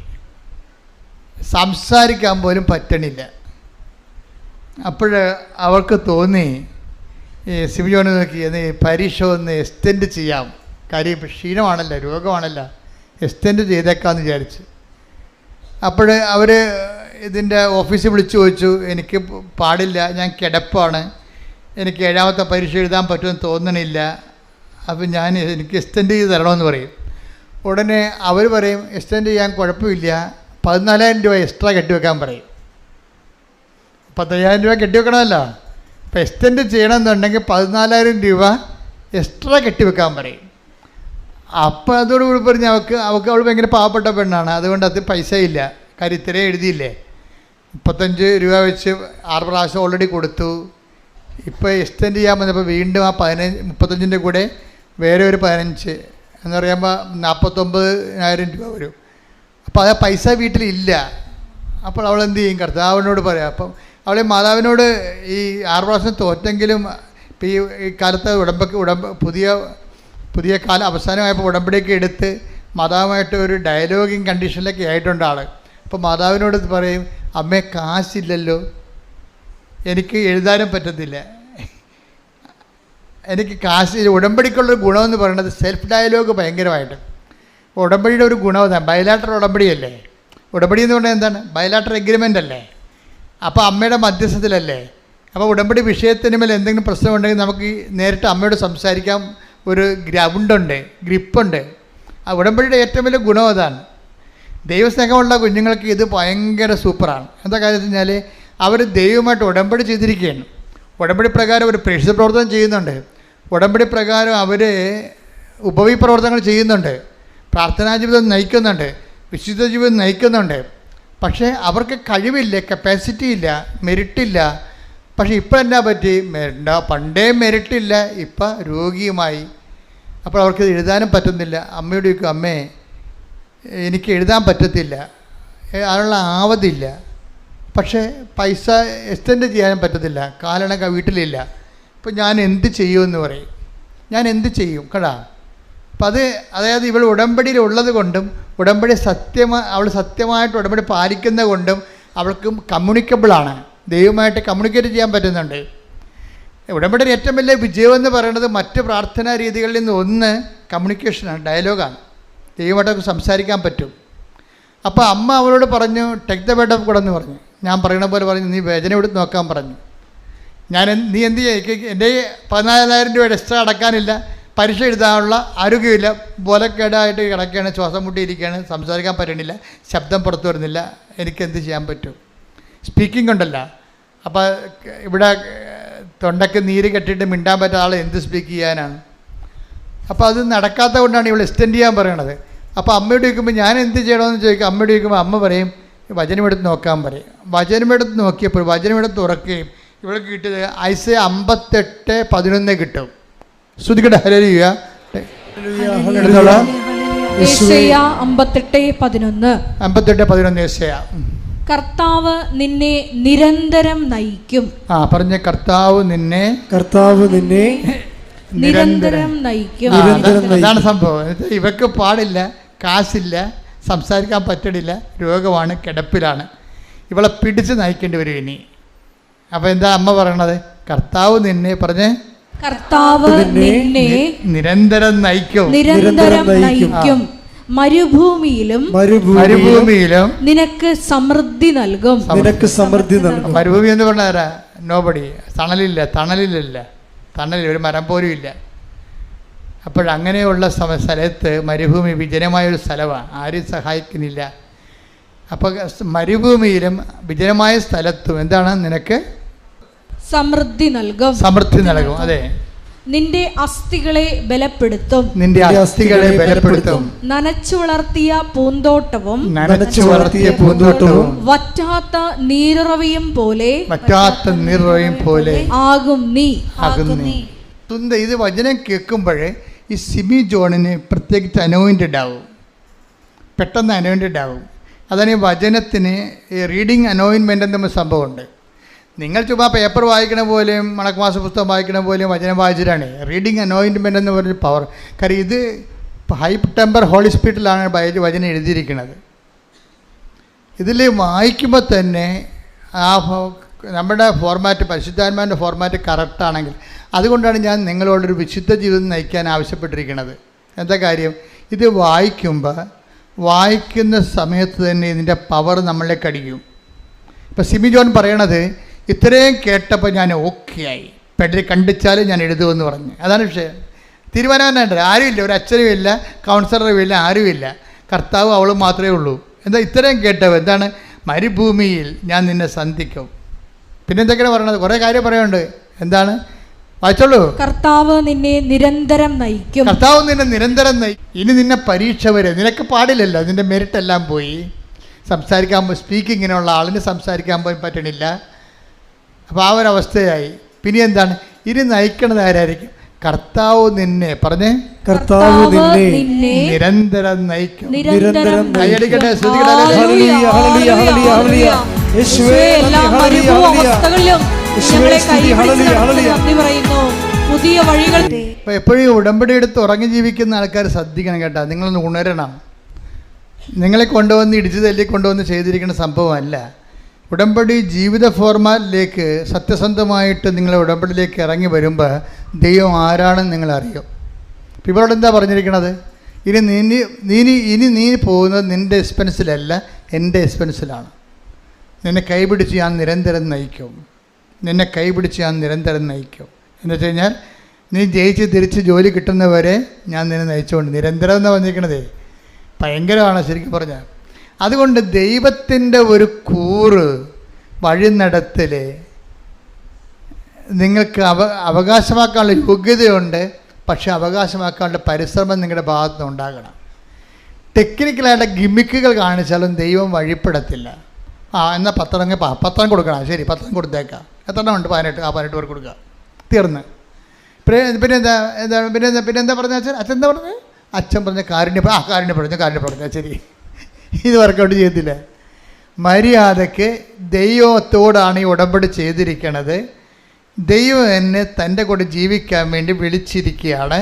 ഞാനിനി എൻ്റെ ജീവിതകാലം ദൈവത്തിന് ഒപ്പിച്ച് ജീവിക്കും എന്ന് ആദ്യമേ തന്നെ തീരുമാനിക്കണം. കാര്യം ഉടമ്പടി ബന്ധമല്ലേ. അല്ലാതെ നീ വിചാരിക്കണത്, നീ ഇപ്പുറത്ത് തന്നെ പറയണത് പാസ്സാകണ വരെ ഇങ്ങനെയൊക്കെ കറങ്ങി നടക്കാമെന്ന് വിചാരിക്കും, അല്ലെങ്കിൽ ജോലി കിട്ടണ വരെ എന്നൊക്കെ നിൻ്റെ മനസ്സിലുണ്ടാകും. നിന്നെ തോൽപ്പിക്കണത് നിൻ്റെ ഉള്ളിലുള്ള നീ തന്നെയാണ്. കാര്യം നിൻ്റെ മനസ്സിലുള്ളതെല്ലാം ദൈവത്തിന് റീഡ് ചെയ്യാൻ പറ്റുന്നുണ്ടല്ലോ. നീ വിചാരിക്കണത് എന്താണ്? ഉടമ്പടിയില്ലേ, കുഴപ്പമില്ല, 90 ദിവസം നോക്കിയാൽ മതിയല്ല. 90 ദിവസം നോക്കിയാൽ മതിയല്ല. നീ എന്ത് നോക്കാൻ പോവുകയാണ്? നീ ഏതാണ്ട് ദൈവത്തിന് ഏതാണ്ട് വലിയ ഔദാര്യം ചെയ്യാൻ പോവുകയാണ്. എന്താണ്? തിന്മ പ്രവർത്തിക്കാതെ ഇരുന്നോളാം ദൈവത്തിന് വേണ്ടി. എന്തോ നീ തിന്മ പ്രവർത്തിക്കാതിരുന്നു കഴിഞ്ഞാൽ ഇല്ലെങ്കിൽ ദൈവം ഉണ്ടാകത്തില്ല. അപ്പോൾ നീ ഇങ്ങനെ വെച്ച് നിൻ്റെ പാപം വെച്ച് ദൈവമായിട്ട് വിലപേശരുത്. മറിച്ച് വിശുദ്ധിയോടെ ജീവിക്കാനുള്ള സ്വതസിദ്ധമായൊരു പരിശ്രമം നിൻ്റെ ഭാഗത്തുനിന്ന് ഉണ്ടാകണം. സ്വതസിദ്ധമായ പ്രവർത്തനം. എന്താ വിഷയം എന്ന് പറയുമ്പോൾ ഇത് എന്താ പ്രോബ്ലം വെച്ച് കഴിഞ്ഞാൽ നിങ്ങൾക്കറിയാമല്ലോ. ഒന്ന് മെറിറ്റിൽ ജീവിക്കണതും രണ്ടാമത് ഗ്രേസിൽ. 2 തരം ലോകത്ത് മനുഷ്യരാണ് ഉള്ളത്. ഒന്നെന്താണ്? ഒന്ന് മെറിറ്റിൽ ജീവിക്കുന്നവരുണ്ട്, രണ്ടാമത്തത് ഗ്രേസിൽ ജീവിക്കണത്. മെറിറ്റിൽ ജീവിക്കണമെന്ന് പറയുമ്പോൾ അവരുടെ ആരോഗ്യം, അവരുടെ കഴിവ്, അവരുടെ ഗുണ്ടായിസം, അവരുടെ വൃത്തികെട്ട കൂട്ടുകൾ, അവരുടെ കഞ്ചാവ് സെറ്റുകൾ, അവരുടെ ഊളക്കൂട്ടുകെട്ടുകൾ, അവരുടെ വർത്തമാനങ്ങൾ, അവരുടെ ഉപദേശങ്ങൾ, അങ്ങനെയൊക്കെ കേട്ടിട്ട് ഇങ്ങനെ ജീവിക്കുന്ന ആൾക്കാരുണ്ട്. അത് മെറിറ്റിൽ ജീവിക്കുന്ന ആൾക്കാരാണ്. മറ്റൊന്ന് പറയണത് നമ്മൾ പരമാവധി പാപം ഒഴിവാക്കിക്കൊണ്ട് വിശുദ്ധിയിൽ ജീവിക്കാൻ വേണ്ടി ദൈവത്തെ മഹത്വപ്പെടുത്തി ദൈവത്തിന് വേണ്ടി ജീവിക്കുന്ന രീതിയിൽ പ്രവർത്തിച്ചും ചില ക്ഷമിക്കപ്പെടാണ്ടാത്ത കാര്യമില്ലാത്ത സ്ഥലത്ത് പോലും നമ്മൾ ദൈവത്തിന് വേണ്ടി തോറ്റുകൊടുത്തും അതിൻ്റെ പേരിൽ സമാധാനം ഉണ്ടാക്കിയും നമ്മൾ ദൈവത്തിൻ്റെ മഹത്വത്തിന് വേണ്ടി ജീവിക്കുന്ന വേറൊരു ജീവിതമുണ്ട്. ബൈബിൾ പ്രിഫർ ചെയ്യണത് ആ ഒരു ജീവിതമാണ്. ബൈബിൾ പ്രിഫർ ചെയ്യണത്. ഇപ്പോൾ സിമി ജോൺ എന്താണ്? സിമി ജോണിൻ്റെ മെറിറ്റ് എല്ലാം പോയിരിക്കുകയാണ്. ദൈവമായിട്ട് ഇടപെടുമ്പോൾ എപ്പോഴും നമ്മൾ ശ്രദ്ധിക്കണം. ഉടമ്പടി പിടിച്ചു കഴിഞ്ഞാൽ, ഇപ്പം ചില ആൾക്കാർ പറയും മരുന്ന്, ഇപ്പം ചില പരുവിനൊക്കെ നമ്മൾ മരുന്ന് വെച്ച് കഴിഞ്ഞാൽ എന്താ പറ്റണത്? പെട്ടെന്ന് പഴുത്തിട്ടുള്ള പഴുപ്പെല്ലാം ഇളകിപ്പോവും. അപ്പോൾ നമ്മൾ ഡോക്ടറിനോട് പറയും, ഡോക്ടറെ മരുന്ന് കഴിച്ചിട്ട് പഴുക്കണി ചെയ്ത് പൊറുക്കാൻ വേണ്ടി കഴിച്ചതാണ്, പക്ഷേ പഴുക്കണി ചെയ്തെന്ന് പറയും. ഡോക്ടർ മൈൻഡ് ചെയ്യത്തില്ല. എന്താ കാര്യം? അത് പഴുക്കാനുള്ളതാണ്. പഴുത്ത് കഴിഞ്ഞിട്ട് പഴുപ്പ് പോയിട്ടാണ് പിന്നെ പൊറുക്കണത്. അതുപോലെ ഉടമ്പടിയിൽ ആദ്യം ഉടമ്പടി പിടിച്ച് കഴിഞ്ഞ് ഉടമ്പടി പിടിക്കാൻ പോകുന്നത് നമുക്കറിയാൻ പറ്റും. എന്താണ്? ഉള്ള മെരിറ്റ് കൂടി പോകും. ഇപ്പം സിമിക്ക് എങ്ങനെയല്ല സംഭവിച്ചത്? സിമി 6 പരീക്ഷ ഉടമ്പടി എടുക്കാതെ 6 പരീക്ഷ എഴുതിയിട്ട് ഒരു പ്രശ്നമില്ലാഞ്ഞില്ല. അവൾ എടുത്തു, തോറ്റെന്ന് മാത്രമേ ഉള്ളൂ. പക്ഷേ അവൾക്ക് ശരീരത്തിന് കുഴപ്പമൊന്നുമില്ല, സ്പീക്കിങ്ങിന് കുഴപ്പമൊന്നുമില്ല, മര്യാദയ്ക്ക് സംസാരിച്ചത്. ഇപ്പം എന്നാ പറ്റി? ഉടമ്പടി എടുക്കണ മുമ്പ് തൊണ്ടക്ക് ഉറപ്പില്ലായിരുന്നു. ഇപ്പോൾ ഉടമ്പടി എടുത്തപ്പോൾ എന്താ പറ്റി? ഉള്ള തൊണ്ടയും കൂടി പോയി. കണ്ടാ, നമ്മളത് മനസ്സിലാക്കണം. അത് ഇതിനകത്ത് കുറേ കാര്യങ്ങളുണ്ട്. ഇതൊക്കെ പറഞ്ഞു തരാനാണ് ഈ കൗൺസിലിംഗ് ഒക്കെ വെച്ചിരിക്കുന്നത്. ഇതൊക്കെ പറഞ്ഞു തരാൻ വേണ്ടിയാണ് ഈ ആദ്യ ചൊവ്വാഴ്ച ധ്യാനം നിങ്ങൾ കൂടണമെന്ന് പറയേണ്ട കാര്യം ഇതാണ്. അപ്പോൾ ചില സമയത്ത് ഉള്ള മെറിറ്റ് കൂടി പോകും. ഇപ്പം നിങ്ങൾ കുടിയനായ ഭർത്താവിൻ്റെ അല്ലെങ്കിൽ അയാൾ വേറെ സ്ത്രീകളുമായിട്ടൊക്കെ കുറച്ച് ചങ്ങാത്തം ഉള്ളവരാണെങ്കിൽ നിങ്ങൾ ഉടമ്പടി എടുത്ത് കഴിയുമ്പോൾ അത് ചിലപ്പോൾ കൂടിയെന്ന് വരും പെട്ടെന്ന്. അപ്പോൾ നിങ്ങളെന്ത് ചെയ്യും? നിങ്ങൾ ഉടനെ വിറച്ച് തല്ലി പ്രാർത്ഥന നിർത്തി നിലവിളിയും കൂട്ടി നിലവിളിയും കൂട്ടി ഉള്ള തിരിയും കൂടി ഊതിക്കെടുത്തി നിങ്ങളിങ്ങനെ തേരട്ട പോലെ ചിരണ്ട് കിടക്കും. ഇങ്ങനെയുള്ള അലവലാദികൾ ഉടമ്പടി എടുക്കരുതെന്ന് എൻ്റെ അഭിപ്രായം. കാര്യം ഒന്നാമത് ദൈവത്തിൻ്റെ മുമ്പിൽ വരാനുള്ള യാതൊരു സെൻസ് നിങ്ങൾക്കില്ല. ദൈവദിവസത്തിന് വരുമ്പോൾ ആദ്യം നിൽക്കാൻ പഠിക്കണം. ഒന്ന്, ഈ വിഷയം ചിലപ്പോൾ കുറച്ചുകൂടി മൂർച്ഛിക്കും. എന്താണ്? ഉള്ള മെറിറ്റ് കൂടി പോവും. ഉടമ്പടി വർക്ക് ചെയ്യണം എങ്ങനെയാണ്? നോട്ട് ബൈ മെറിറ്റിലെന്ന് ആദ്യമേ പറയണില്ല ഞാൻ. നിങ്ങളുടെ യോഗ്യത കൊണ്ടല്ലെന്ന് പറയണില്ലേ നിങ്ങളെ. അപ്പം ഞാൻ ഇപ്പോൾ സംശയ രോഗമുള്ള ഹസ്ബൻഡാണ്, അല്ലെങ്കിൽ വേറെ സ്ത്രീകളൊക്കെ ആയിട്ടുള്ള ബന്ധമുള്ള അല്ലെങ്കിൽ കെയർലെസ് ആയിട്ടുള്ള ബിഹേവിയറുള്ള ഭാര്യയാണെങ്കിൽ, ഭർത്താക്കന്മാർ കംപ്ലയിൻറ്റ് ചെയ്യണമെങ്കിലും ചില ഭാര്യമാർ ഇട്ടച്ച് പോയാലും ഞാൻ പറയും ഇനി ആരെയും വിടണ്ട കേട്ടോ എന്ന് പറയും. ഇനി ആരെയും, ഇപ്പം അവളെ പെണ്ണും പഴമുള്ള വഴക്കിട്ട് പോയിരിക്കുകയാണ്. അപ്പോൾ ഞാൻ എന്താ അയാളോട് പറയണത്? ഇനി ആരെയും മധ്യസ്ഥത്തിന് വിടണ്ടെന്ന് പറയും. എന്താ കാര്യം? നോട്ട് ബൈ മെറിറ്റിലല്ലേ ഉടമ്പടി വർക്ക് ചെയ്യണത്. ഉടമ്പടി ഉപദേശം ഉണ്ടല്ലോ. അവരെന്താ പറയണത്? ഇനി ആരെയും മധ്യസ്ഥന് വിടണ്ട. കാര്യം എൻ്റെ അനുഭവത്തിലുണ്ട്, മധ്യസ്ഥൻ പറഞ്ഞത് ഭാര്യയും ഭർത്താവും കൂടി പിരിഞ്ഞ് അവസാനം ഭർത്താവിൻ്റെ കൂട്ടുകാരൻ ഇവരുടെ അടുത്ത് മധ്യസ്ഥനായിട്ട് പോവുകയാണ്. മധ്യസ്ഥനായിട്ട് അപ്പം ഞാൻ ഈ ഭർത്താവ് വന്ന് എൻ്റെ അടുത്ത് കംപ്ലയിൻറ്റ് പറഞ്ഞപ്പോൾ ഞാൻ പറഞ്ഞ് സ്റ്റാറ്റസ് എന്താണെന്ന് ചോദിച്ചു. ഞാൻ പറഞ്ഞ്, അയാൾ പറഞ്ഞ് എൻ്റെ കൂട്ടുകാരനോട് ചെന്ന് അവളെ വിളിക്കാൻ വേണ്ടി പറഞ്ഞിട്ടുണ്ട്, ഞങ്ങൾ തമ്മിലുള്ള പ്രശ്നം ഒന്ന് പറഞ്ഞു തീർക്കാൻ വേണ്ടി പറഞ്ഞിട്ടുണ്ട്. അപ്പോൾ ഞാൻ അയാളോട് ചോദിച്ച്, അവൻ്റെ പേര് തോമസ് എന്നല്ലേ? അച്ഛനെ എങ്ങനെ അറിയാം? ഞാൻ പറഞ്ഞ്, അവൻ മിക്കവാറും അവളെ കെട്ടാൻ സാധ്യതയുണ്ടെന്ന് പറഞ്ഞു. എന്താ പ്രശ്നം എന്നറിയാമോ? ഈ ആളിൻ്റെ കൈ എൻ്റെ ബൈബിളിൽ വെച്ചിട്ട് പുറത്ത് കൈ വെച്ചപ്പോൾ ഞാൻ ഈ കൂളിംഗ് ഗ്ലാസ് വെച്ച ഒരു തോമസ് സാറിനെ കണ്ട്, എന്നെ P.O. തോമസ്, എന്നെ സൈക്കോളജി പഠിപ്പിച്ചാണ് കോളേജിൽ. P.O. തോമസിനെ കണ്ട്. അപ്പോൾ ഈ കൂളിംഗ് ഗ്ലാസ് കണ്ടപ്പോൾ തന്നെ എനിക്ക് മനസ്സിലായി, ഈ ദർശനത്തെ കൂളിംഗ് ഗ്ലാസ് വന്നു കഴിഞ്ഞാൽ അവൻ കള്ളനാണെന്ന് എൻ്റെ അർത്ഥം. P.O. തോമസ് കള്ളനല്ല. ദർശനത്തെ കൂളിംഗ് ഗ്ലാസ് മര്യാദയ്ക്ക് വെറുതെ ഇരിക്കുന്ന സമയത്ത് കൂളിംഗ് ഗ്ലാസ് വെച്ച് നടക്കുമ്പോൾ അവൻ എന്തോ ഒരു ജാടയുണ്ടെന്ന് എൻ്റെ അർത്ഥം. അപ്പോൾ ഞാൻ പറഞ്ഞ്, അതാണ് ഈ തോമസിനെ, എനിക്ക് ഇയാളെ വിട്ട ആളെ എനിക്ക് അറിയത്തില്ലല്ലോ. എനിക്ക് മനസ്സിലായില്ലേ? ഈ ആൾ ഭാര്യയെടുത്ത് കോംപ്രമൈസ് വേണ്ടി വിട്ട ആളിൻ്റെ പേര് തോമസ് ആണെന്ന് എനിക്കറിയത്തില്ല. അത് തോമസ് ആണെന്ന് കർത്താവിന് എന്നെ മനസ്സിലാക്കാൻ വേണ്ടി എനിക്ക് മനസ്സിലാകുന്ന തോമസിനെ ദർശനത്തിൽ അവതരിപ്പിക്കുകയാണ്. ദൈവം എന്ത് രസമാണെന്നറിയാം ദൈവത്തിന് കൂടെ ജീവിക്കുന്നത്. എന്നിട്ട് ഈ തോമസ് ഫേക്കാണെന്ന് പറയാൻ വേണ്ടിയാണ് കൂളിംഗ് ഗ്ലാസ് വെച്ചിരിക്കുന്നത്. ഞാൻ പറഞ്ഞു, മിക്കവാറും അവനെ വളക്കെട്ടാൻ സാധ്യതയുണ്ട്, നീ നേരിട്ട് പോണതായിരിക്കും നല്ലത്. ഇതാണ് ദർശനത്തിൻ്റെ പ്രത്യേകത. ഇത് 97 ചരിത്രമാണ്. ഞാൻ ആളെ പറഞ്ഞു കഴിഞ്ഞാൽ ശരിയാകത്തില്ല, നിനക്കറിയാമല്ലോ, അതെൻ്റെ ഒരു സീക്രട്ട് അല്ലേ. അപ്പോൾ എന്താ പ്രശ്നമെന്ന് വെച്ച് കഴിഞ്ഞാൽ, ഇതുപോലെ എല്ലാ വിഷയങ്ങൾക്കും ദൈവികമായ ഇടപെടലുകളുണ്ട്. പക്ഷെ അതേസമയം തന്നെ ഞാൻ ഇവരോട് പറയും, ഇത് ഉടമ്പടി ഫോർമാറ്റ് വരുമ്പോൾ ഇത് നോട്ട് ബൈ മെറിറ്റിലാണ് വർക്ക് ചെയ്യണത്. അഥവാ നമ്മളുടെ മധ്യസ്ഥനെ വെക്കണമെന്നുണ്ടെങ്കിൽ അത് കർത്താവിൻ്റെ വിശുദ്ധിയുള്ള ആളും പരിശുദ്ധാത്മാവ് തന്നെ പ്രവർത്തിക്കുമെന്ന് നമുക്ക് ഉറപ്പുള്ള ആളായിരിക്കണം. കാര്യം എന്താണ്? ഈ മധ്യസ്ഥന് 3 ആത്മാവ് പ്രവർത്തിക്കാമല്ലോ, ദൈവാത്മാവ്, ദുഷ്ടാത്മാവ്, ലോകാത്മാവ്. ആളെ തിരഞ്ഞെടുക്കുക നിങ്ങളുടെ അങ്കിളാണെന്നൊരു കാര്യമില്ലേ, ഭയങ്കര കോഴിയായിരിക്കും പറ്റുന്ന പാർട്ടി. ഇയാളാണ് ചെല്ലണമെന്നുണ്ടെങ്കിൽ പണി കിട്ടും നമുക്ക്. അപ്പോൾ ബന്ധം സ്വന്തം അല്ല പ്രശ്നം, വിശുദ്ധിയോടെ ജീവിക്കുന്ന ഒരാളായിരിക്കണം മധ്യസ്ഥനായിട്ട് വരേണ്ടത് എപ്പോഴും. അല്ലെങ്കിൽ എന്താ പറ്റണമെന്ന് വെച്ച് കഴിഞ്ഞാൽ മനുഷ്യരൂപി പ്രവർത്തിക്കും, ലോകാരൂപി പ്രവർത്തിക്കും, ദൈവാരൂപി പ്രവർത്തിക്കത്തില്ല, മാറി നിൽക്കും. ഇത് ഭയങ്കര സീരിയസ് ആയിട്ട് എടുക്കേണ്ട വിഷയമാണ്. അപ്പം അതുകൊണ്ട് തന്നെ അതുപോലെ തന്നെയാണ് ഈ മധ്യസ്ഥമായ ഈ വിഷയം വരുമ്പോഴേ ഒന്ന് ശ്രദ്ധിക്കട്ടെ മക്കളെ. യേശു സ്തോത്രം. ഹല്ലേലൂയ. യേശുവേ നന്ദി. ഹല്ലേലൂയ, ഹല്ലേലൂയ, ഹല്ലേലൂയ, ഹല്ലേലൂയ, ഹല്ലേലൂയ. മഹത്വം, യേശുവേ ആരാധന, ആരാധന, ആരാധന, ആരാധന. എപ്പോഴും നമ്മൾ ശ്രദ്ധിക്കേണ്ടത്, ഉടമ്പടി വരുമ്പോൾ ഒരു ഫോർമുലയാണ് അതിൻ്റെ അകത്ത് മെയിനായിട്ട് നിൽക്കുന്നത്. എന്താണ്? ഇപ്പോൾ ലൈറ്റ് വെയിറ്റിംഗ് ഉണ്ട്, ഭാരച്ചുരുക്കം, വിഷയം ഭാരച്ചുരുക്കം ഉണ്ടാവും. അതുപോലെ തന്നെ പ്രസൻസ് ഫീൽ ചെയ്യും, സാന്നിധ്യം ഉണ്ടാവും. അതിന് ടൈം ഷോർട്ടറിങ് സംഭവിക്കും, സമയച്ചുരുക്കം ഉണ്ടാകും. പക്ഷേ ഇതിൻ്റെ മെയിനുള്ള സംഭവം എന്താണ്? നോട്ട് ബൈ മെറിറ്റാണ്. എന്ന് വെച്ച് കഴിഞ്ഞാൽ ബട്ട് ബൈ ഗ്രേസ്.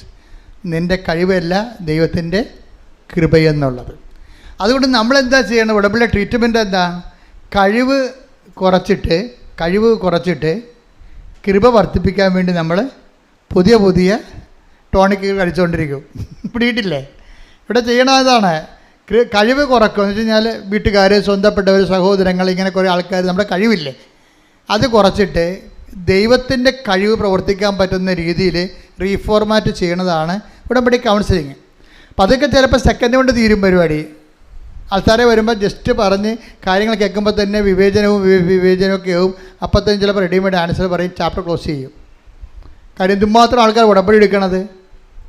അല്ല മണിക്കൂർ, 2 മണിക്കൂർ, 3 മണിക്കൂർ ഇരിക്കുന്ന രീതിയല്ല ഇത്. അതൊക്കെ സെക്കൻഡുകൾക്കുള്ളിൽ കാര്യങ്ങളെല്ലാം മാറും ചിലപ്പോൾ. പക്ഷേ എപ്പോഴും നമ്മൾ ശ്രദ്ധിക്കേണ്ട പൊതു ഫോർമാറ്റ് എന്താണ്? നോട്ട് ബൈ മെറിറ്റ് എന്ന് പറഞ്ഞു കഴിഞ്ഞാൽ നമ്മുടെ മെറിറ്റിനെ കുറിച്ചല്ല ചിന്തിക്കേണ്ടത്. പിന്നെ എന്താണ്? ദൈവത്തിൻ്റെ ഗ്രേസിനെ കുറിച്ചാണ്. ഇത് ആഡ് ചെയ്യാൻ വേണ്ടി പുതിയ വിഷയങ്ങൾ നമ്മൾ ദൈവത്തിൻ്റെ മുമ്പിൽ കൃപയുണ്ടാകാം. ചിലപ്പോൾ ചിലർക്ക് ക്ഷമിച്ച് കൊടുക്കും, ചിലർ സമാധാനത്തിലേക്ക് കൊണ്ടുവരും. സമാധാനം സ്ഥാപിക്കുന്നവർ ഭാഗ്യവാന്മാർ, അവരെ ദൈവപുത്രർ എന്ന് വിളിക്കപ്പെടും. ഇല്ലേ? കുടുംബത്തിൽ എപ്പോഴും ഉണ്ടാകേണ്ട വിഷയം എന്താണ്? സമാധാനം സ്ഥാപിക്കുകയാണ്. പക്ഷേ കുടുംബത്തിൽ വരണ എപ്പോഴും നടക്കുന്ന വിഷയം എന്താണെന്ന് അറിയാമോ? കുടുംബത്തിൽ ഇപ്പോൾ 5 പേരുള്ള വീടാണെങ്കിൽ തന്നെ മിക്കവാറും അതിനകത്ത് ഗ്രൂപ്പ് ഉണ്ടാകും. അമ്മയും മക്കളും, ഒരു മകളും ഒരു ഗ്രൂപ്പ്, അപ്പനും മകനും അമ്മയും തമ്മിലൊരു ഗ്രൂപ്പും, ഇളയ മകളും ഗ്രൂപ്പ്, അപ്പനും മൂത്ത മകളും അതിൻ്റെ നടുവത്ത ഒരു ഗ്രൂപ്പ്, അമ്മാമ്മ ഈ കൂട്ടത്തിൽ കൂടും. ഇങ്ങനെ ഗ്രൂപ്പിസം ഉണ്ടാവും. അപ്പോൾ ഈ ഗ്രൂപ്പിൻ്റെ ഇക്വിലിബ്രിയം, അതിൻ്റെ ഒരു ബാലൻസ് ഉണ്ടല്ലോ.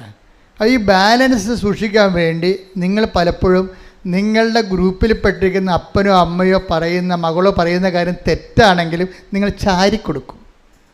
എന്താ കാര്യം? നമ്മുടെ ഗ്രൂപ്പിലുള്ള ആളല്ലേ, ഗ്രൂപ്പ് ഇരുന്ന് ചാടി അപ്പുറത്ത് പോകരുത് എന്ന് വിചാരിച്ചുകൊണ്ട്. അപ്പം നമ്മൾ എന്ത് ചെയ്യും? സമാധാനം സ്ഥാപിക്കാൻ വേണ്ടി ലോകാരൂപിനെയാണ് എടുക്കുന്നത് അല്ലേ? അപ്പം ദൈവത്തെ നമ്മൾ പുറത്താക്കും.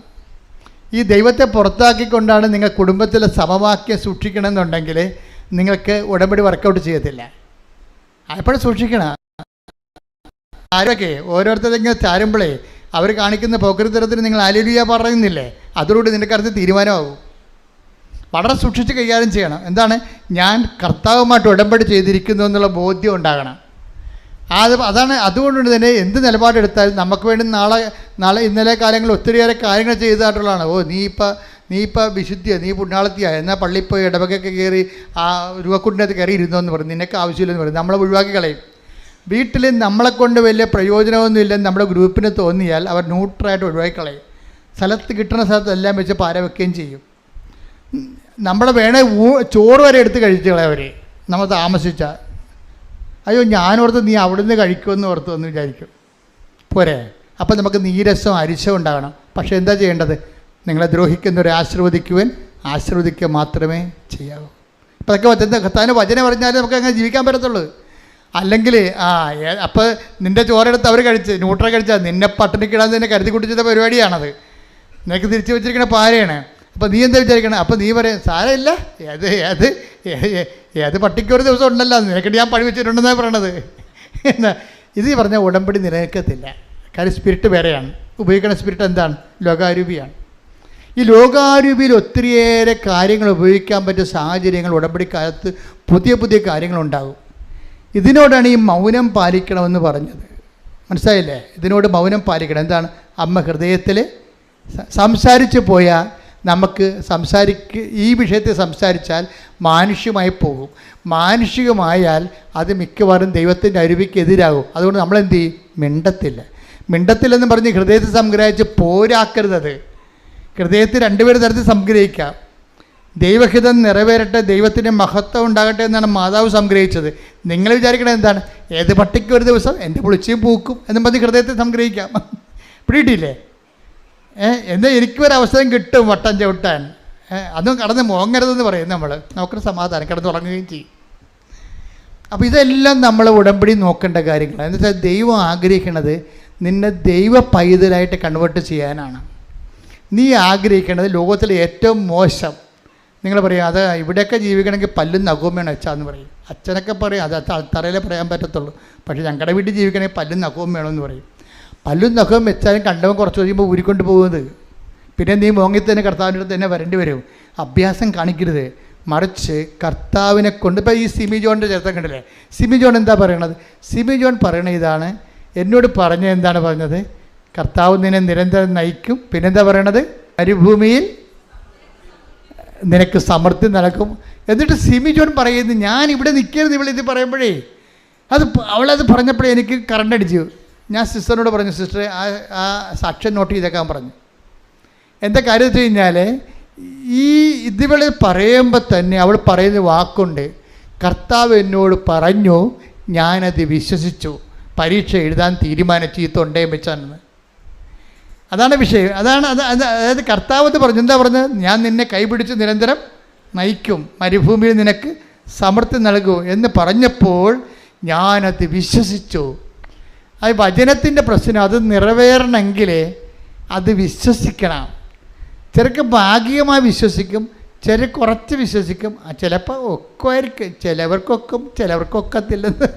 അങ്ങനെയല്ല, കർത്താവ് പറഞ്ഞാൽ പിന്നെ കർത്താവ് അങ്ങയോട് അളിച്ചത കാര്യങ്ങൾ നിറവേറ്റുമെന്ന് ഞാൻ വിശ്വസിച്ചു.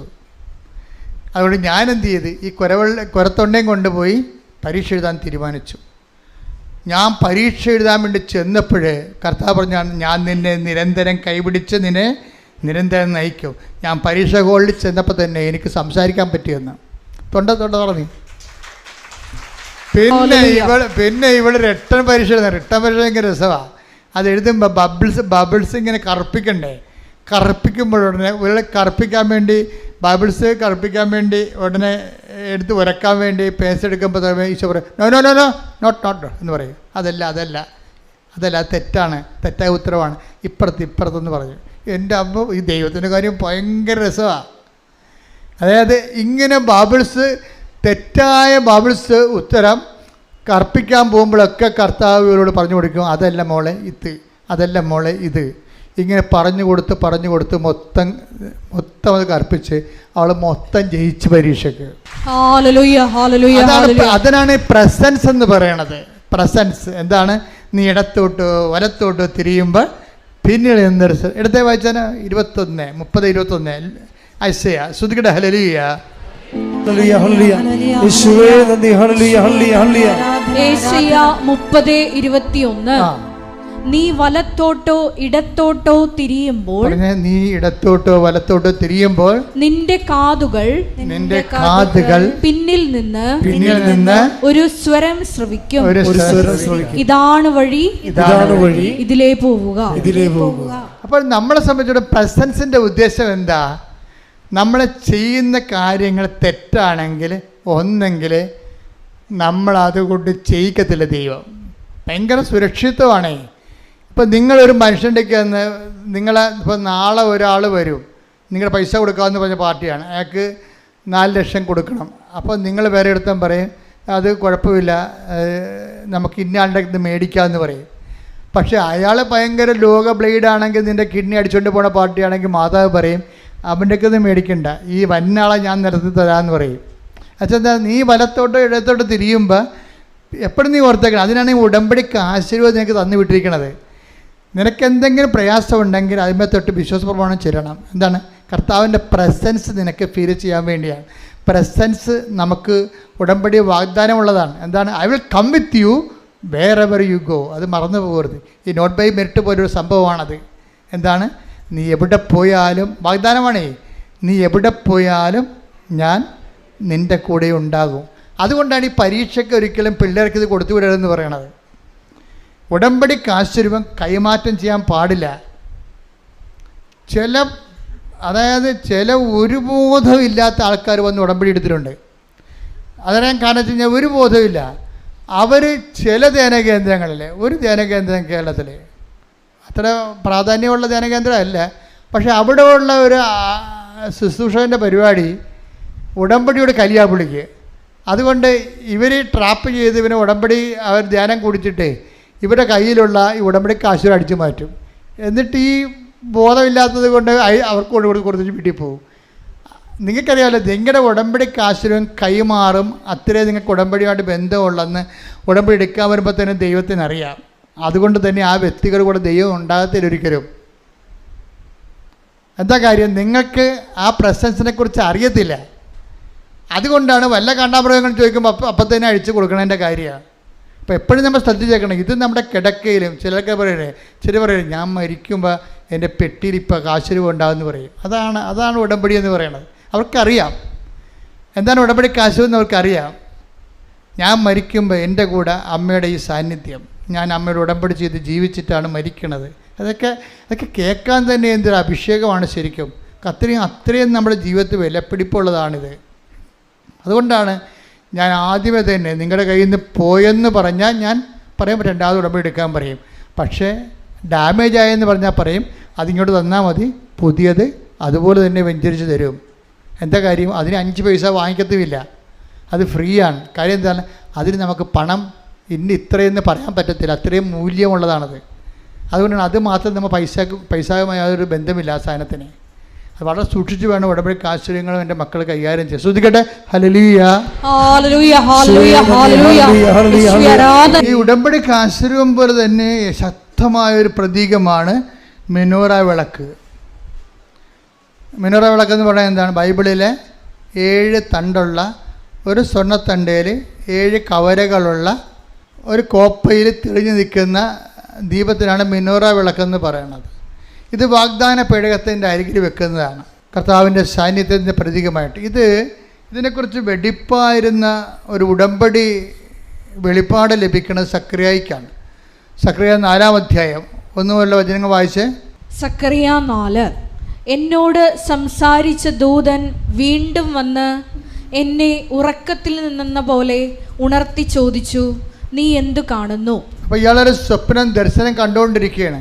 അപ്പോൾ ദൂതൻ ഇവനോട് ചോദിക്കും, വാട്ട് യു ആർ സീയിങ്? എന്താണ് നീ ഇപ്പോൾ കണ്ടുകൊണ്ടിരിക്കുന്നത്? അപ്പോൾ സക്കറിയ പ്രവാചകനാണ്. ഞാൻ പറഞ്ഞു സക്കറിയ പറഞ്ഞു, പൊന്നുകൊണ്ടുള്ള ഒരു വിളക്ക് തണ്ടിന്റെ മുകളിൽ ഒരു കോപ്പയും അതിൽ 7 ദീപങ്ങളും ഓരോന്നിനും മുകളിൽ 7 ദലങ്ങൾ കോപ്പയുടെ വലത്തും ഇടത്തും ഓരോ ഒലിവ് വൃക്ഷങ്ങള്. എന്നോട് സംസാരിച്ച ദൂതനോട് ഞാൻ ചോദിച്ചു, പ്രഭോ എന്താണിത്? ദൂതൻ പറഞ്ഞു, ഇത് എന്താണെന്ന് നിനക്കറിഞ്ഞുകൂടെ? ഇല്ല പ്രഭോ. ഞാൻ പറഞ്ഞു. അവൻ എന്നോട് പറഞ്ഞു, കർത്താവ് സെറുബാബേലിനോട് അരുളി ചെയ്യുന്നു, സൈന്യബലത്താലല്ല കരബലത്താലുമല്ല എന്റെ ആത്മാവിനാലാണ് സൈന്യങ്ങളുടെ കർത്താവ് അരുൾ ചെയ്യുന്നു. ഇപ്പം ഇതിൻ്റെ വിഷയം എന്ന് പറയണത് ഈ മെനോറ വെളിച്ചത്തിൻ്റെ 7 ദീപങ്ങൾ, അത് യഹോവയുടെ 7 കണ്ണുകളാണ്. എന്ന് വെച്ച് കഴിഞ്ഞാൽ കണ്ണുണ്ടെന്നല്ല അർത്ഥം, എല്ലാം കാണുന്ന ആളാണ്. അപ്പം നീ ഇവിടെ വരുമ്പോൾ നിൻ്റെ ജീവിതത്തിൻ്റെ എല്ലാ കാലാവസ്ഥകളെയും ദൈവം കാണുന്നു എന്നുള്ളതാണ് വിളക്ക് കത്തിക്കണത്. പക്ഷേ എപ്പോഴും ഓർത്തേക്കണം, എനിക്ക് എല്ലാത്തിനും ആഴമായ അർത്ഥങ്ങളാണ് ഉള്ളത്. വിളക്ക് തെളിക്കുമ്പോൾ തന്നെ ഓർക്കുക, അത് ദൈവത്തിൻ്റെ കണ്ണ് പോലെയാണ്.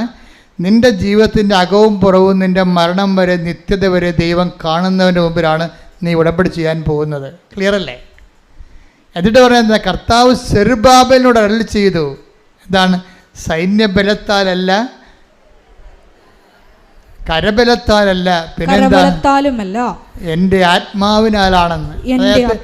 Not by merit but by grace. അതാണ് കഴിവ് കൊണ്ടല്ല, സൈന്യങ്ങളുടെ ബലം കൊണ്ടല്ല, പിന്നെ എന്താണ്? എൻ്റെ ആത്മാവിന്. അതായത് നീ ഇവിടെ കയറി വരുമ്പോൾ തന്നെ നിന്നോട് പറയുന്നത് എന്താണ്? രണ്ട് ഒലിവ് മരങ്ങളെന്നാണ് പറയണത്. അത് പഴയ നിയമത്തിൽ ഒലിവ് മരമാണ്, പക്ഷേ നമ്മുടെ മരിയൻ ഉടമ്പടിയല്ലേ. പഴയ നിയമത്തിലെ ഒലിവ് മരങ്ങളെന്ന് പറഞ്ഞാൽ ഒന്ന് ജോഷുവായും ഒന്ന് സെറുബാബേലുമാണ്. ഇപ്പം ഈ മെനോറ ലൈറ്റിൻ്റെ അപ്പുറത്തും ഇപ്പുറത്തും 2 ഒലിവ് മരങ്ങൾ നിൽക്കണില്ലേ? അത് പഴയ നിയമത്തിൽ ആ ഒലിവ് മരങ്ങളെ കാണിച്ചിരിക്കുന്നത് ഒന്ന് ജോഷുവയാണ്. എന്നുവെച്ചാൽ ജോഷുവയാണ് വാഗ്ദാന പേടകത്തിൽ മോസസ് പോയാലും പോകാതെ കർത്താവിൻ്റെ കൂടെ ഇരിക്കുന്ന ആളാണ് ജോഷുവ. ആധ്യാത്മിക നിറവിൻ്റെ ആളുരൂപമായിട്ടാണ് പഴയ നിയമത്തിൽ ജോഷുവയെ അവതരിപ്പിക്കുന്നത്. അഭിഷിക്തൻ, അതായത് 2 അഭിഷിക്തരാണെന്ന് വെച്ചാൽ എണ്ണ കൊണ്ട് കർത്താവിൻ്റെ ശക്തി നേടിയ ആളാണ്. അതാണ് എണ്ണ കൊണ്ട് ശക്തി നേടുകയാണ്. നീ ഇവിടെ ചെയ്യണത് എന്താണ്? നിൻ്റെ കയ്യിലുള്ള എണ്ണ എടുത്തിട്ട് അവിടെ ആ ദീപം തെളിക്കും. ഈ ദീപത്തിൻ്റെ അപ്പുറത്തും ഇപ്പുറത്തുമാണ് 2 എണ്ണ കൊണ്ട് ശക്തി നേടിയ ആൾക്കാർ നിൽക്കുന്നത്. എന്തൊക്കെയാണ്? അഭിഷിക്തരെന്നാണ് വിളിക്കണത്. അഭിഷിക്തർ ഒന്ന് ജോഷുവയാണ്, ആധ്യാത്മിക ബലം നേടുന്നയാളാണ്. എണ്ണ കൊണ്ട് ആധ്യാത്മിക ബലം. ജോഷുവയെ മോസസ് അഭിഷേകം ചെയ്യുമ്പോൾ എണ്ണ കൊണ്ട് അവൻ ആധ്യാത്മിക ബലം നേടുകയാണ്. ഉടമ്പടിയോടുകൂടി നീ ആധ്യാത്മിക ബലം നേടുമെന്നാണ് നിന്നോട് പറയണത്. മനസ്സിലായ? രണ്ടാമത്തെ എന്താണ്? സെറുബാബേലാണ്. ഈ സെറുബാബേൽ ആരാണ് ശരിക്കും പറഞ്ഞാൽ? സെറുബാബേൽ എന്ന് പറയണത് ശരിക്കും ഇദ്ദേഹം ജനിക്കണത് ബാബിലോണിലാണ്. നബൂഖദ്നേസറിൻ്റെ കാലത്ത് ഈ ഇസ്രായേൽക്കാരെ മുഴുവനും നശിപ്പിച്ച് തോൽപ്പിച്ച് പിടിച്ചുകൊണ്ട് പോകും. യൂദയ രാജ്യം യോവാക്കീമിൻ്റെ കാലത്ത് തീരും. യൂദയ അസ്തമിക്കും. യൂദയ അസ്തമിച്ച് കഴിയുമ്പോൾ അവിടുത്തെ ആൾക്കാരൊക്കെ ഇവർ പിടിച്ചുകൊണ്ട് ബാബിലോണിൽ കൊണ്ടുപോകും. ബാബിലോണിൽ വെച്ച് യോവാക്കിൻ രാജാവിൻ്റെ പേരക്കിടാവായിട്ടാണ് ഈ സെറുബാബേൽ ജനിക്കണത്. സെറുബാബേലാണ് ഇവരെ മടക്കിക്കൊണ്ട് വരണത്. അതാണ് സെറുബാബേലിനെ കാണിക്കണത്. സക്കറിയായുടെ ദർശനമാണ്. സെറുബാബേൽ ഈ ക്യാപ്റ്റിവിറ്റിയിൽ, അതായത് ബാബിലോൺ വിപ്രവാസത്തിൽ പോയ മുഴുവനും ജനതയെ യഹോവയുടെ നാമത്തിൽ തിരിച്ചു വിളിച്ചുകൊണ്ട് വരണതാണ്.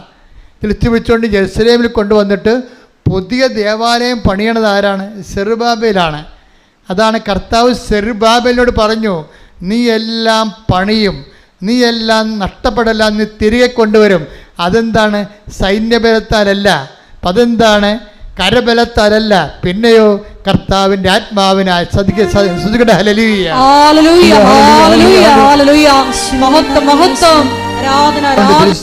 നീ വിളിക്കപ്പെട്ടിരിക്കുകയാണ്. അത് നീ സ്വന്തം ഇഷ്ടപ്രകാരം വന്നതല്ല, മറിച്ച് നിന്നോടുള്ള സ്നേഹത്താൽ നിന്റെ ദൈവം തൻ്റെ അടുത്തേക്ക് നിന്നെ വിളിച്ചതാണ്. പരിശുദ്ധ ദൈവമാതാവിൻ്റെ മാധ്യസ്ഥത്തിലാണ് നിന്നെ വിളിച്ചിരിക്കുന്നത്. അതുകൊണ്ട് തന്നെ നിന്റെ വിഷയത്തിൻ്റെ മേലെ കണ്ണീരിന് പരിഹാരം ഉണ്ടാക്കാൻ പോകുന്ന ദൈവികമായ നിമിഷങ്ങളാണ്. ശ്രുതികണ്ട ഹല്ലേലൂയ, ഒരു വാക്ക് മതി. ശ്രുതികണ്ട ഹല്ലേലൂയ. ഒരു വാക്കു മതി, എനിക്കതു മതി. ഒരു വാക്കു മതി, എനിക്കതു മതി. ഒരു വാക്കു മതി, എനിക്കതു മതി.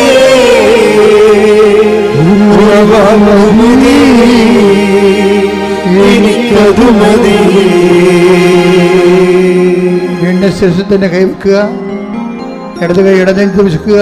കർത്താവിൻ്റെ അനുഗ്രഹം ചൊരിയുന്ന സമയമാണ്. അമ്മേ, പരിശുദ്ധ അമ്മേ, ദേവമാതാവേ, അമ്മയുടെ മധ്യസ്ഥത്തിൽ ഉടമ്പടി എടുത്ത മക്കൾ, ഉടമ്പടി എടുക്കാൻ പോകുന്ന മക്കൾ, ഉടമ്പടി ജീവിക്കുന്ന മക്കൾ, കണ്ണുനീരോടെ കർത്താവിൻ്റെ ദിവസം ആരാധനയ്ക്ക് പ്രാർത്ഥിക്കുന്ന അമ്മേ, ഓരോ മകനെയും മകളെയും തൊടുന്നതിന് വേണ്ടി അവർക്ക് വേണ്ടി മധ്യസ്ഥം വഹിക്കണമേ. അടിപ്പട പോലെ വൈദാഘാതം പോലെ ദൈവികമായ ശക്തി ഈ നിമിഷം മക്കളിലേക്ക് ഇടിച്ചിറങ്ങട്ടെ.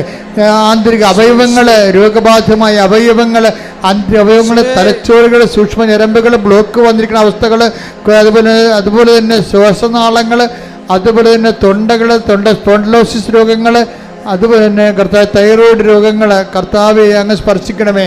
കർത്താവെ അങ്ങ് സ്പർശിക്കണമേ. എല്ലാ രോഗികളെയും അങ്ങ് സ്പർശിക്കണമേ. ശ്രദ്ധിക്കട്ടെ. ഹല്ലേലൂയ, ഹല്ലേലൂയ, ഹല്ലേലൂയ. യേശുവേ, ഹല്ലേലൂയ. മഹത്വം, മഹത്വം, ആരാധന,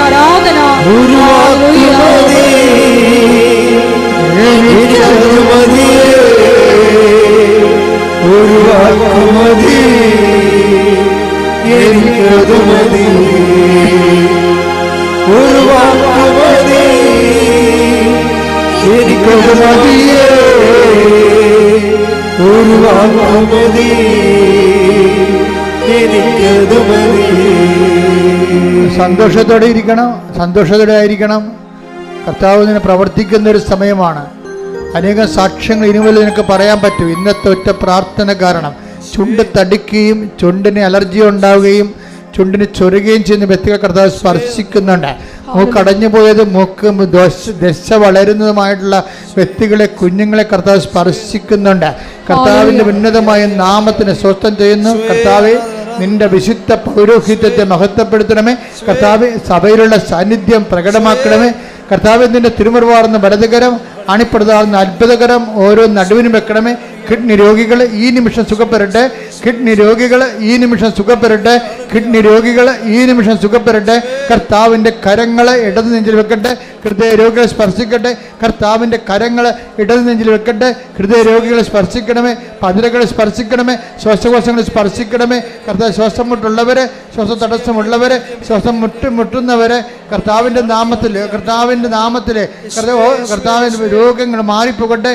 ഓക്സിജൻ ലഭിക്കാത്തവരെ, ഓക്സിജൻ സാച്ചുറേഷൻ ഉള്ളവരെ എല്ലാവരെയും കർത്താവിൻ്റെ തിരുസന്നിധിയിൽ സമർപ്പിക്കുന്ന മാരക രോഗങ്ങൾ, തീരാവേദികൾ, ജീവിത ദുരിതങ്ങൾ കർത്താവിൻ്റെ നാമത്തിൽ, കർത്താവിൻ്റെ നാമത്തിൽ, കർത്താവിൻ്റെ നാമത്തിൽ മാറിപ്പോകട്ടെ. ശ്രദ്ധിക്കട്ടെ.